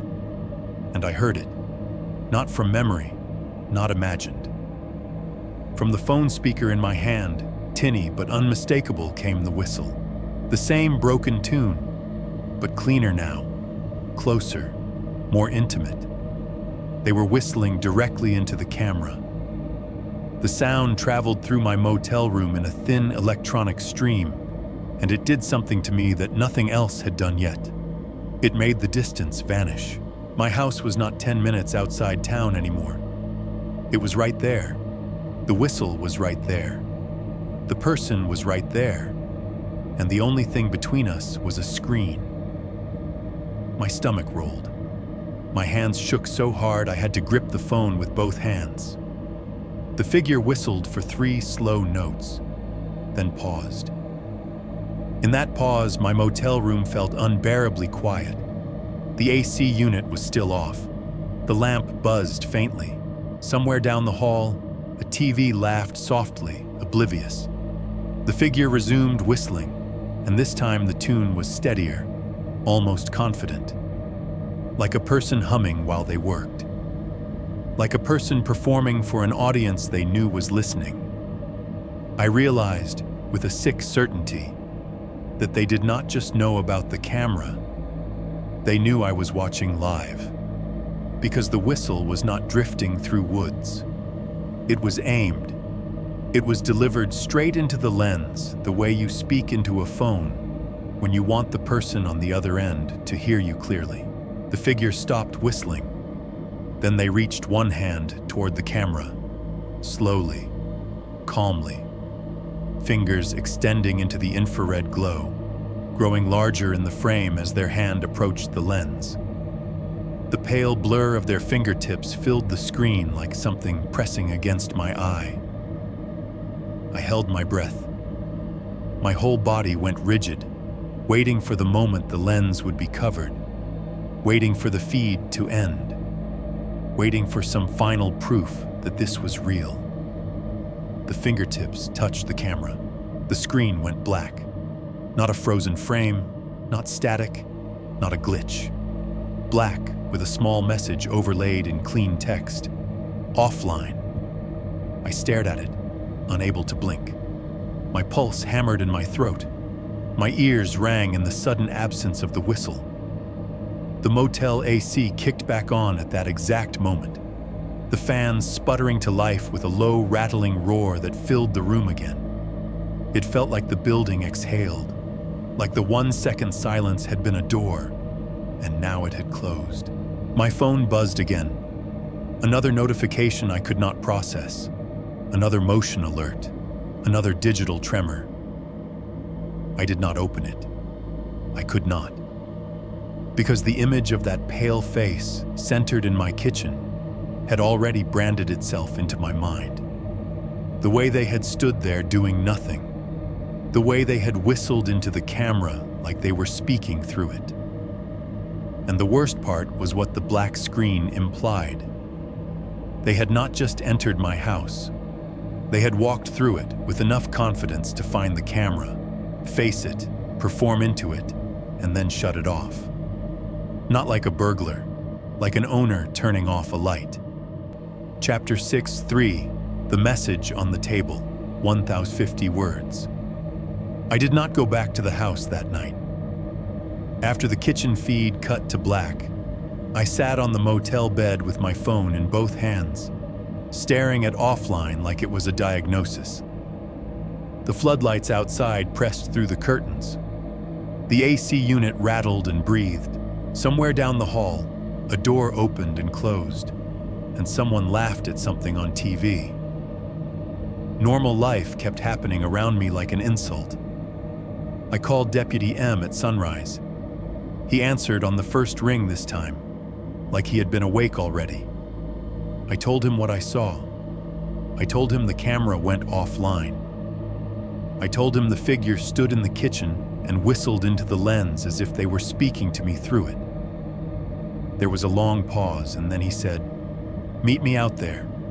Do not go alone." The morning drive felt wrong. The light was too clean, the sky too blue, the pines too still. The same red dirt driveway looked almost pretty in daylight, like a place you would photograph for a listing.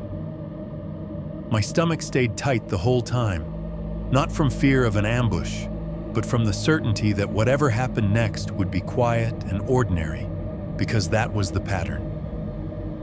Deputy M's cruiser was already there when I pulled up. He stood by the porch with his hands on his belt, looking at the tree line like he was trying to decide where to aim his attention. His face was calm, but his posture was not. "You sleep?" he asked. I let out a short laugh that sounded more like air escaping. "Not really." He nodded like he expected that. We went inside together. The house smelled the same as always. Old wood, faint dust, that constant coolness like the walls held on to night longer than they should. The refrigerator hummed steadily, indifferent. The hallway light was off now. Daylight filled the rooms through the windows, making everything look harmless enough to shame me. Deputy M walked straight to the kitchen. I followed, already knowing what I would see before my eyes caught up. My backdoor camera was on the kitchen table, not knocked down, not smashed, not ripped out of the wall in a rage, placed neatly. The power cable was unplugged and coiled beside it, like someone had taken an extra second to make it tidy. The camera lens faced upward, as if it had been set down gently rather than dropped. Even the little rubber feet were aligned with the grain of the table, almost square. The restraint was the threat. If someone wanted to rob me, they would have taken tools from the shed, electronics, anything with value. If someone wanted to scare me quickly, they would have broken something, left shards, left damage I could point at. But this was careful. This was a person who wanted me to understand they had time. Deputy M picked up the camera without gloves, turned it once and checked the back. He held it the way a mechanic holds a part that proves something is wrong. They unplugged it, he said quietly. I watched them reach for it, I said. My voice came out low and flat like I was reporting weather.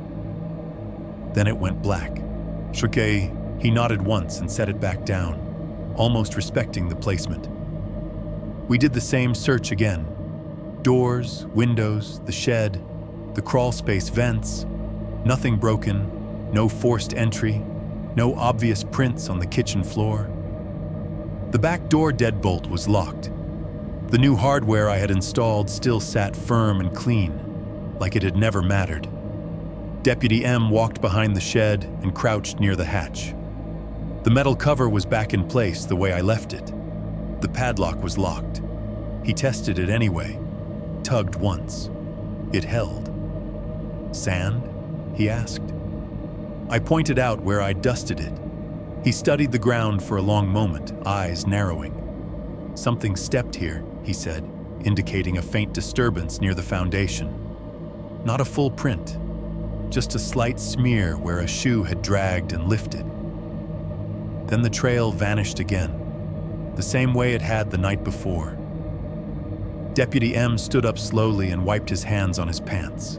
His gaze moved over the yard, then to the woods, then back to the house, as if he was tracing paths in his head that did not require doors.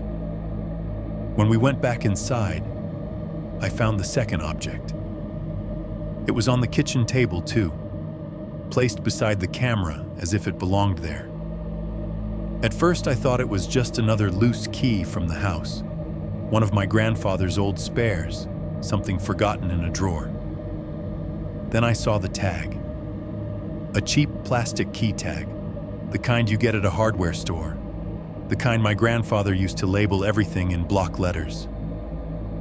The handwriting was familiar in a way that made my stomach flip, because I had seen it in his journals. I had seen it on the key he labeled. Only this one was different. It was a fresh key, bright enough to catch the light. Not one of mine. Not one of the new deadbolt keys. Not old and worn. New. And the tag was blank. No label. No explanation. Just the empty white strip under the key ring, like a space waiting for me to write my own meaning into it. I stared at it until my eyes burned. Deputy M stared too, his face tightening in that quiet way he had when he was trying not to give me panic as a gift. They left you a key, he said. I already changed everything, I whispered, almost to myself. I changed the locks. That key might not be for those locks, he replied, and his voice made it sound less like a guess and more like a conclusion.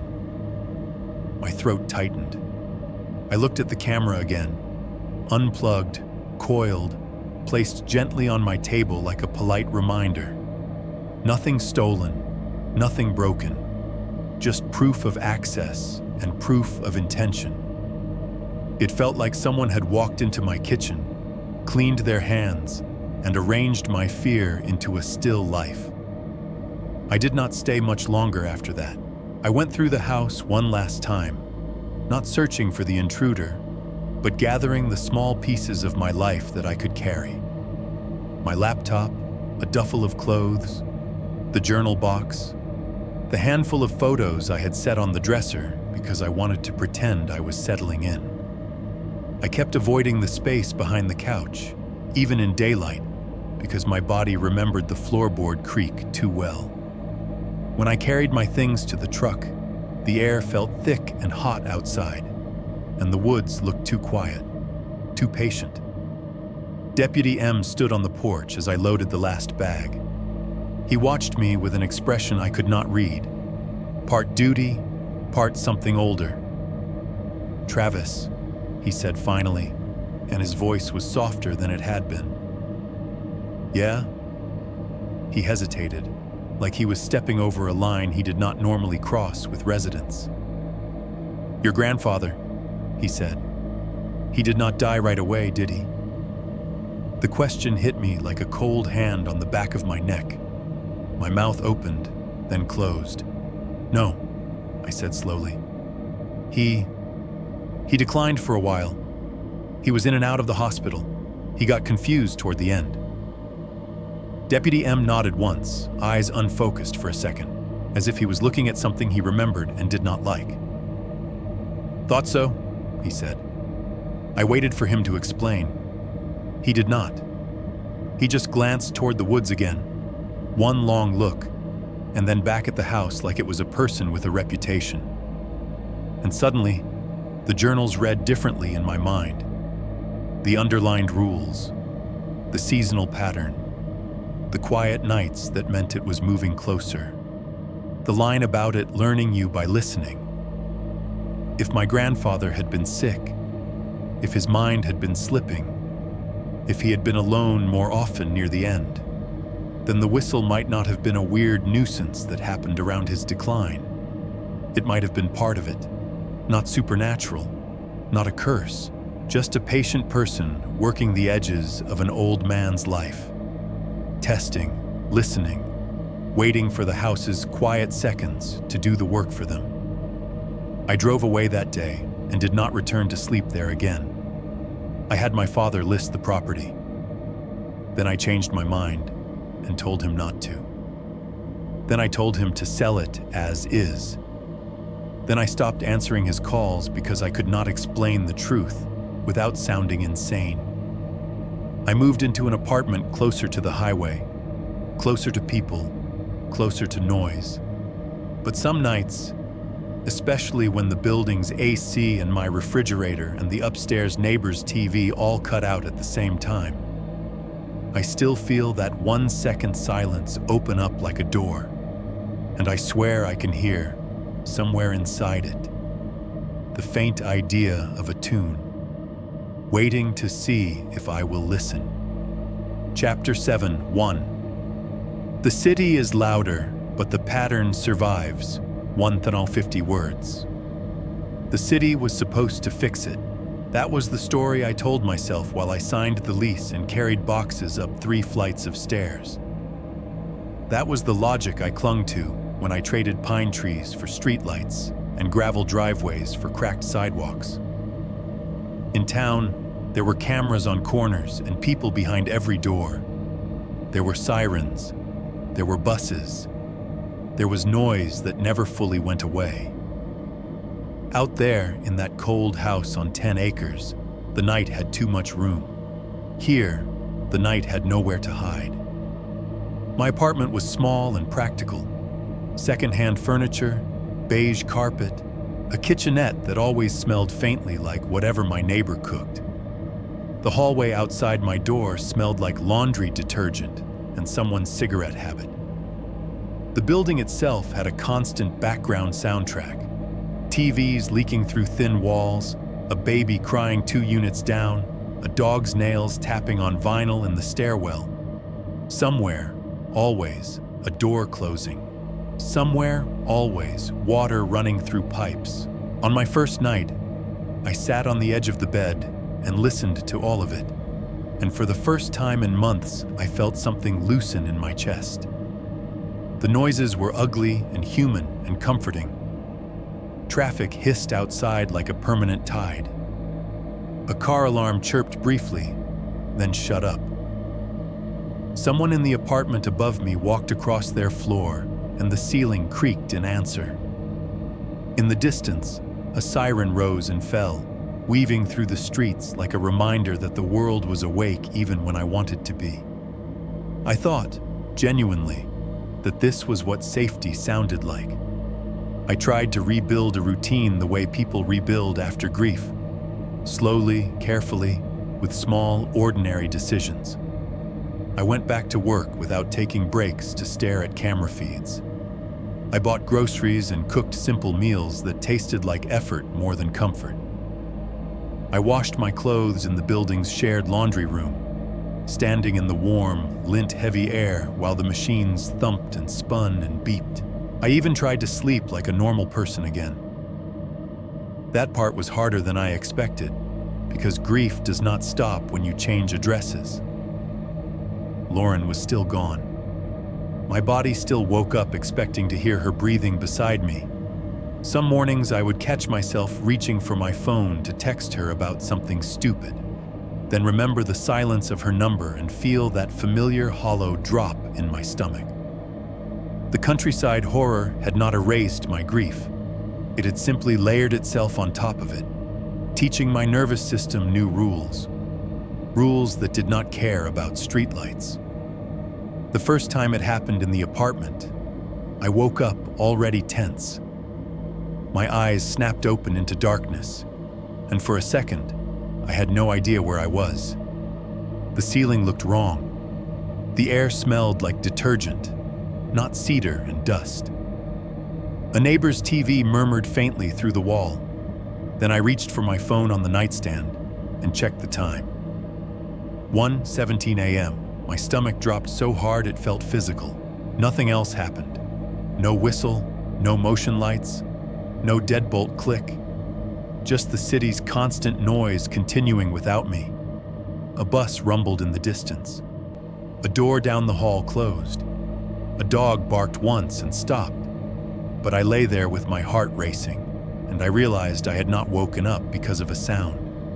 I had woken up because of a schedule. My body had learned 1:17 the way it learns pain. The time had embedded itself in my reflexes, in the place where you flinch before you understand why. I stared at the phone screen until the numbers changed to 118, then forced myself to breathe slowly until my pulse stopped trying to climb out of my throat. The next night, it happened again. I woke at 1:16 like my system was trying to get ahead of it, and I lay there waiting for the clock to tip over.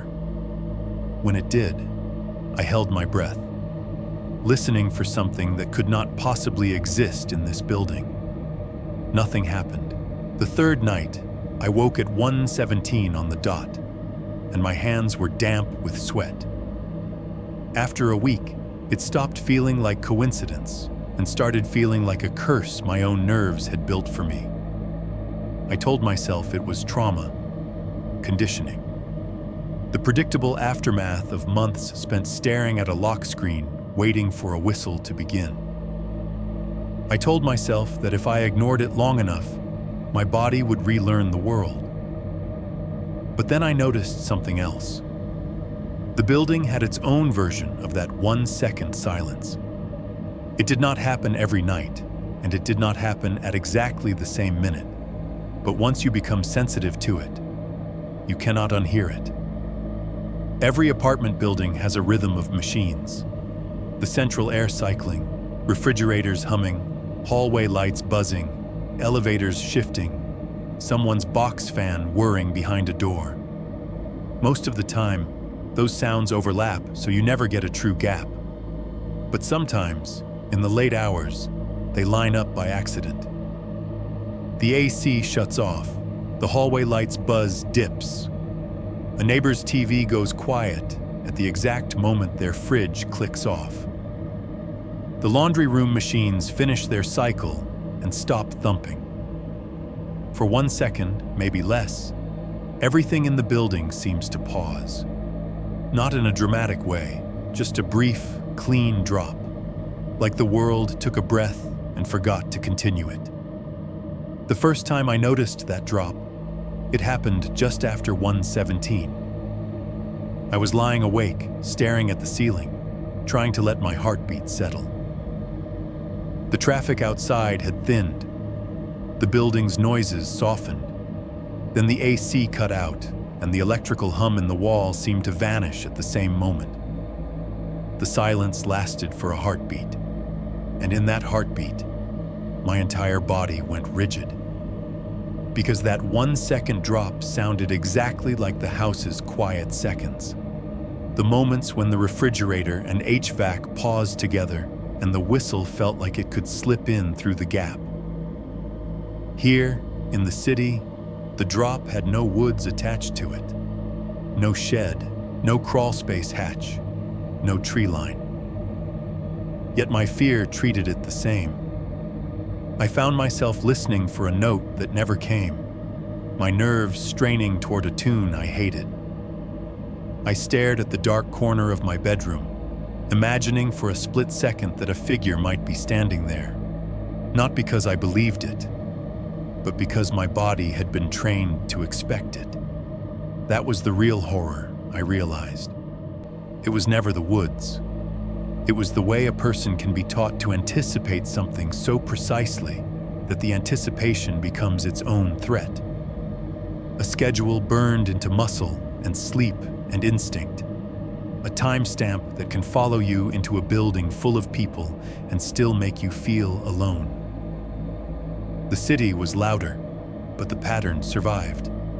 And every night, as 1:17 approached, I felt my body tighten as if somewhere, in some unseen gap between machines and silence, something was still listening, waiting to see whether I would. Chapter 7. 2. Proof becomes a trap, 1,050 words. In the city, I told myself, there could be a record. That became my new religion. It started small, the way compulsions always do. A door wedge, a second lock check, a quick glance through the peephole before bed. Then a doorbell camera, one of those sleek little devices that promised peace of mind in clean marketing language. I installed it myself, fingers trembling as I tightened the screws into the doorframe. I named it something normal in the app, like front door, because part of me still believed superstition had rules and names mattered. When it came online, the first alert made my chest loosen. Motion detected. Just a neighbor walking by with a laundry basket, captured in crisp color. A timestamp, a face, a proof that the system was working. I watched that clip 3 times anyway. Soon I was logging everything. I checked the app in the morning. I checked it at lunch. I checked it before bed. I checked it the way a person checks for symptoms. I started leaving the volume on my phone slightly higher at night, as if I needed the vibration of a notification to prove the world was still being monitored. My apartment became less a place to rest and more a place to observe. Traffic hissed outside. Sirens rose and fell. Someone's TV always murmured through the wall. In the laundry room down the hall, machines thumped and beeped. The building's life was loud enough to drown out most thoughts. But my mind had learned how to listen through noise the way you learn to find a voice in a crowd. Every night, as 1:17 approached, I waited. Not for the whistle exactly, for data, for a notification, for something that would let me say, finally, to myself, to a deputy, to anyone, "See, I am not crazy. This happened." But the record, once it existed, did not calm me. It sharpened me. It turned my fear into a task. Some nights, I would scroll back through the day's clips and stare at ordinary moments. People entering and leaving their units, a delivery guy holding a bag of fast food, a kid racing down the hall. I watched them with the intensity of a detective, looking for patterns that were not there, looking for a face I could not name. Obsession is just vigilance that has lost its target. The sick part was that I knew it. I could feel myself becoming the kind of person I used to pity, the kind of person who lives inside their own surveillance, the kind of person who thinks safety is a file saved on a server somewhere. Still, I could not stop, because proof felt like the only thing that might free me. One night in late spring, the building did that 1-second drop again. I was awake already. I had been awake for an hour, lying on my side, staring at the dim line of light under the bedroom door. The traffic outside had thinned. The upstairs neighbor's TV had gone quiet. The building's usual hum softened until it felt like the whole place was settling into a deeper sleep. Then the central AC kicked off. At the exact same moment, my refrigerator compressor paused. The hallway light buzz outside my unit dipped, just a tiny electrical shift. And for one clean heartbeat, the world went quiet. It was the same kind of quiet as the old house, the same held breath pause where your mind can hear too much. And in that pause, I heard it. A broken whistle, soft, almost polite, somewhere in the hallway outside my unit. It was not loud. It did not need to be. It was the faintest shape of a note, the way you might hear someone testing a tone before whistling a full tune. The sound slid through the crack under my front door and into my apartment like smoke. My entire body went rigid. The building's hum returned immediately, AC restarting in the distance, a neighbor's fridge clicking on, a car passing outside. But it did not matter. The note had landed. It had made the hallway real in the worst way. I reached for my phone, hands shaking, and opened the doorbell camera app. No new alert, no motion detected, no clip. I stared at the screen as if the lack of data could be argued with. I refreshed. Nothing. I checked the activity log. Still nothing. The camera had been working all day. I could see neighbors from an hour ago. I could see a delivery from earlier. Timestamps lined up neatly like the system was proud of its completeness. But there was no record of the sound I had just heard. I sat up in bed and listened. The hallway outside was quiet now. Just the usual faint building noises, pipes, distant traffic, a soft footstep far away that could have been anyone. My mind did what it always did in moments like this. It tried to rationalize. Maybe it was a neighbor. Maybe someone whistled in passing and the camera did not trigger. Maybe my brain misinterpreted a pipe noise because it was primed for fear. Then I remembered my grandfather's line. It learns you by listening. And my own thought landed, cold and immediate. Proof is not protection. Proof is bait. Because the more I chased it, the more I trained myself to listen for the thing I did not want to hear. I got out of bed and walked to the front door. I did not turn on lights. I did not want to announce myself. I stood with my ear near the wood and listened to the hallway like I was back in the countryside, like I was standing in a cold old house waiting for a schedule to start. I heard nothing.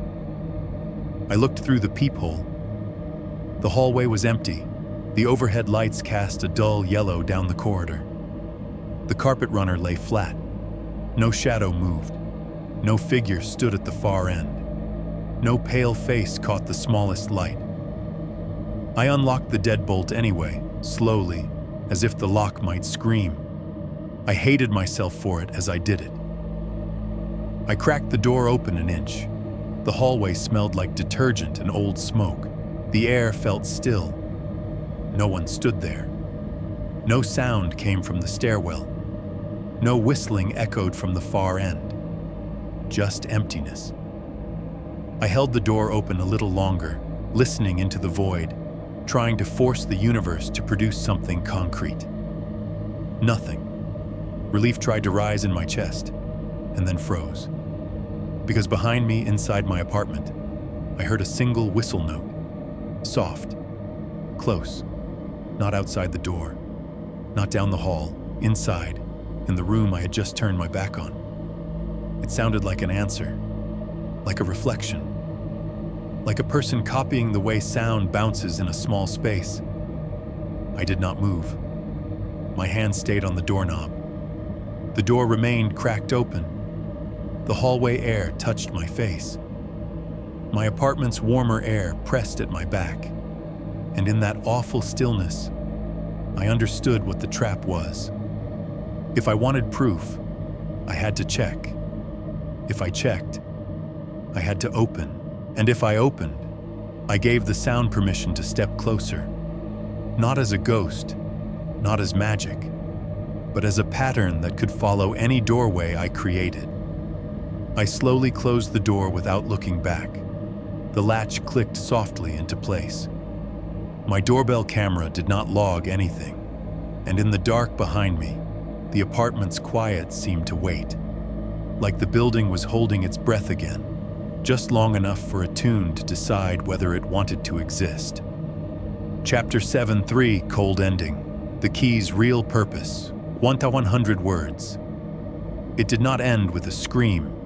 It did not end with a break-in caught on camera, or a deputy finally seeing a figure under floodlights.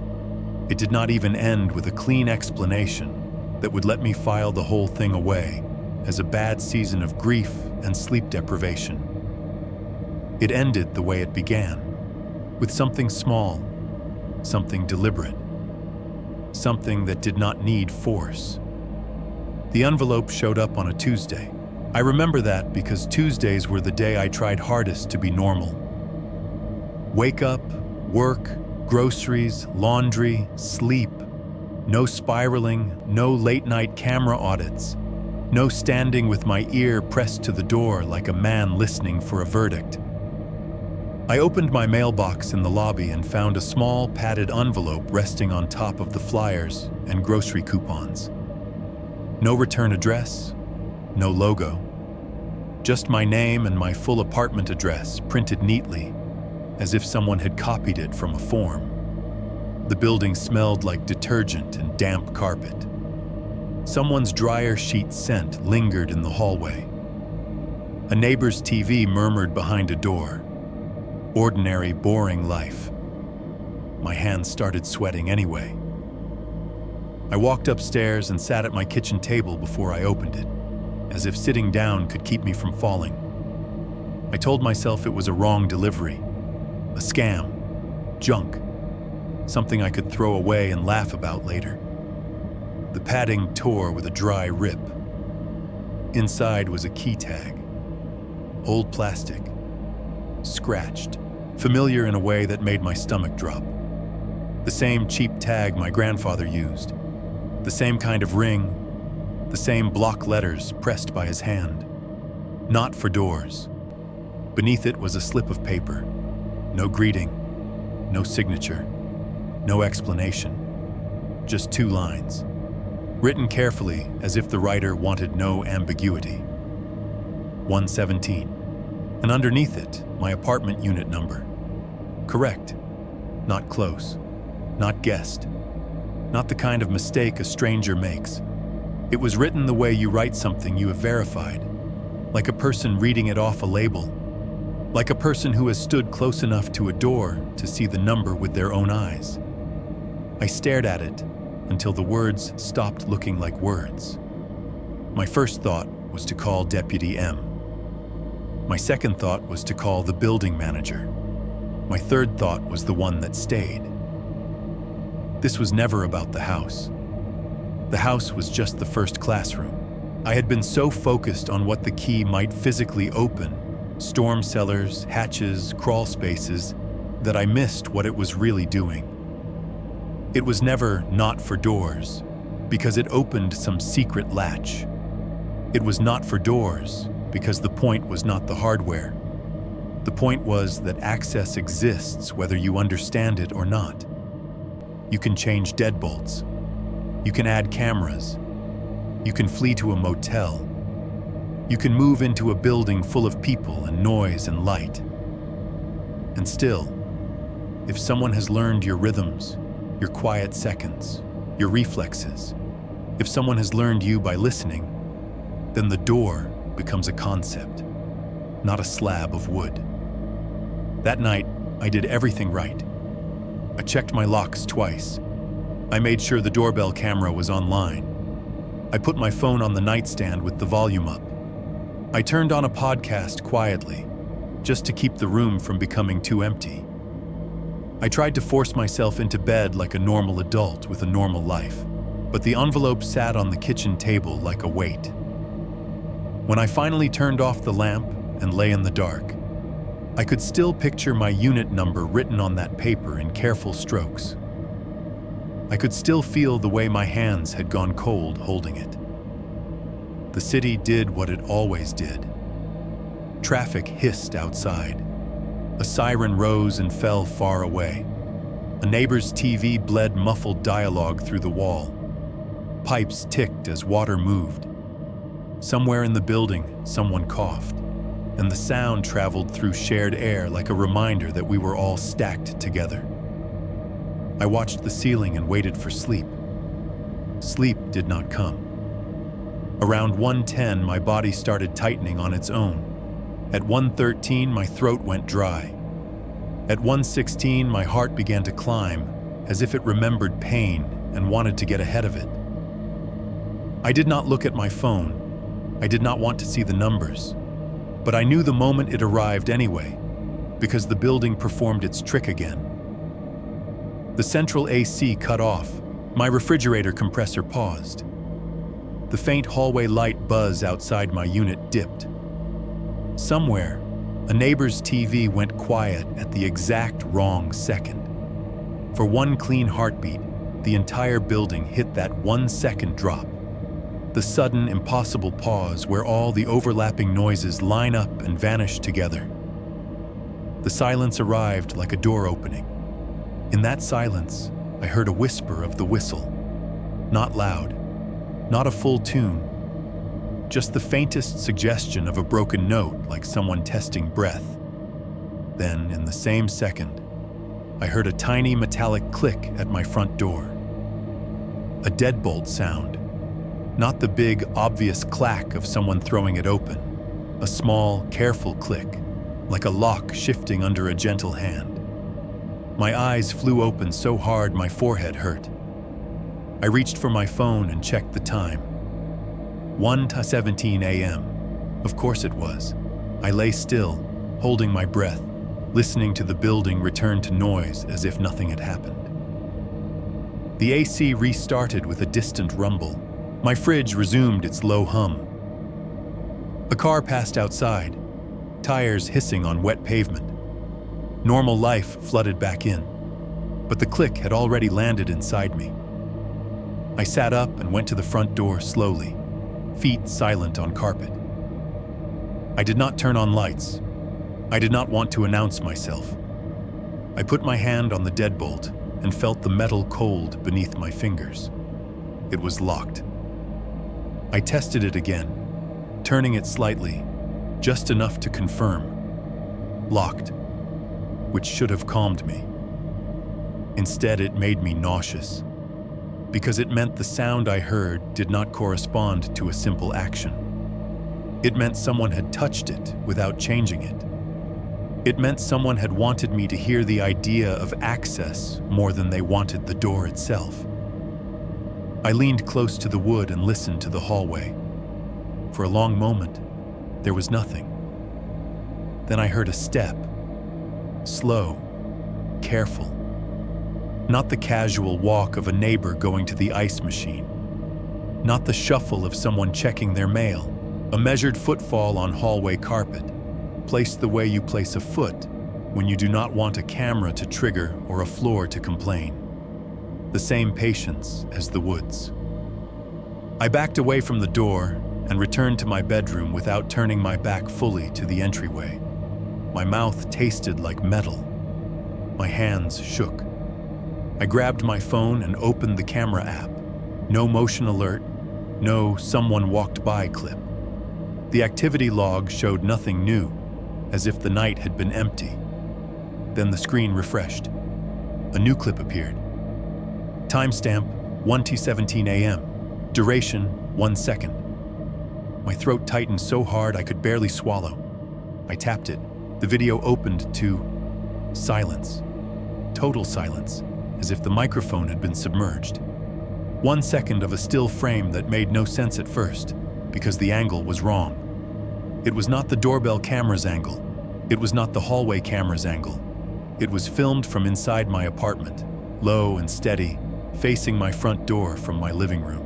My own door in frame, the edge of my rug, a slice of my coffee table, the dim outline of my hallway leading back toward the bedroom.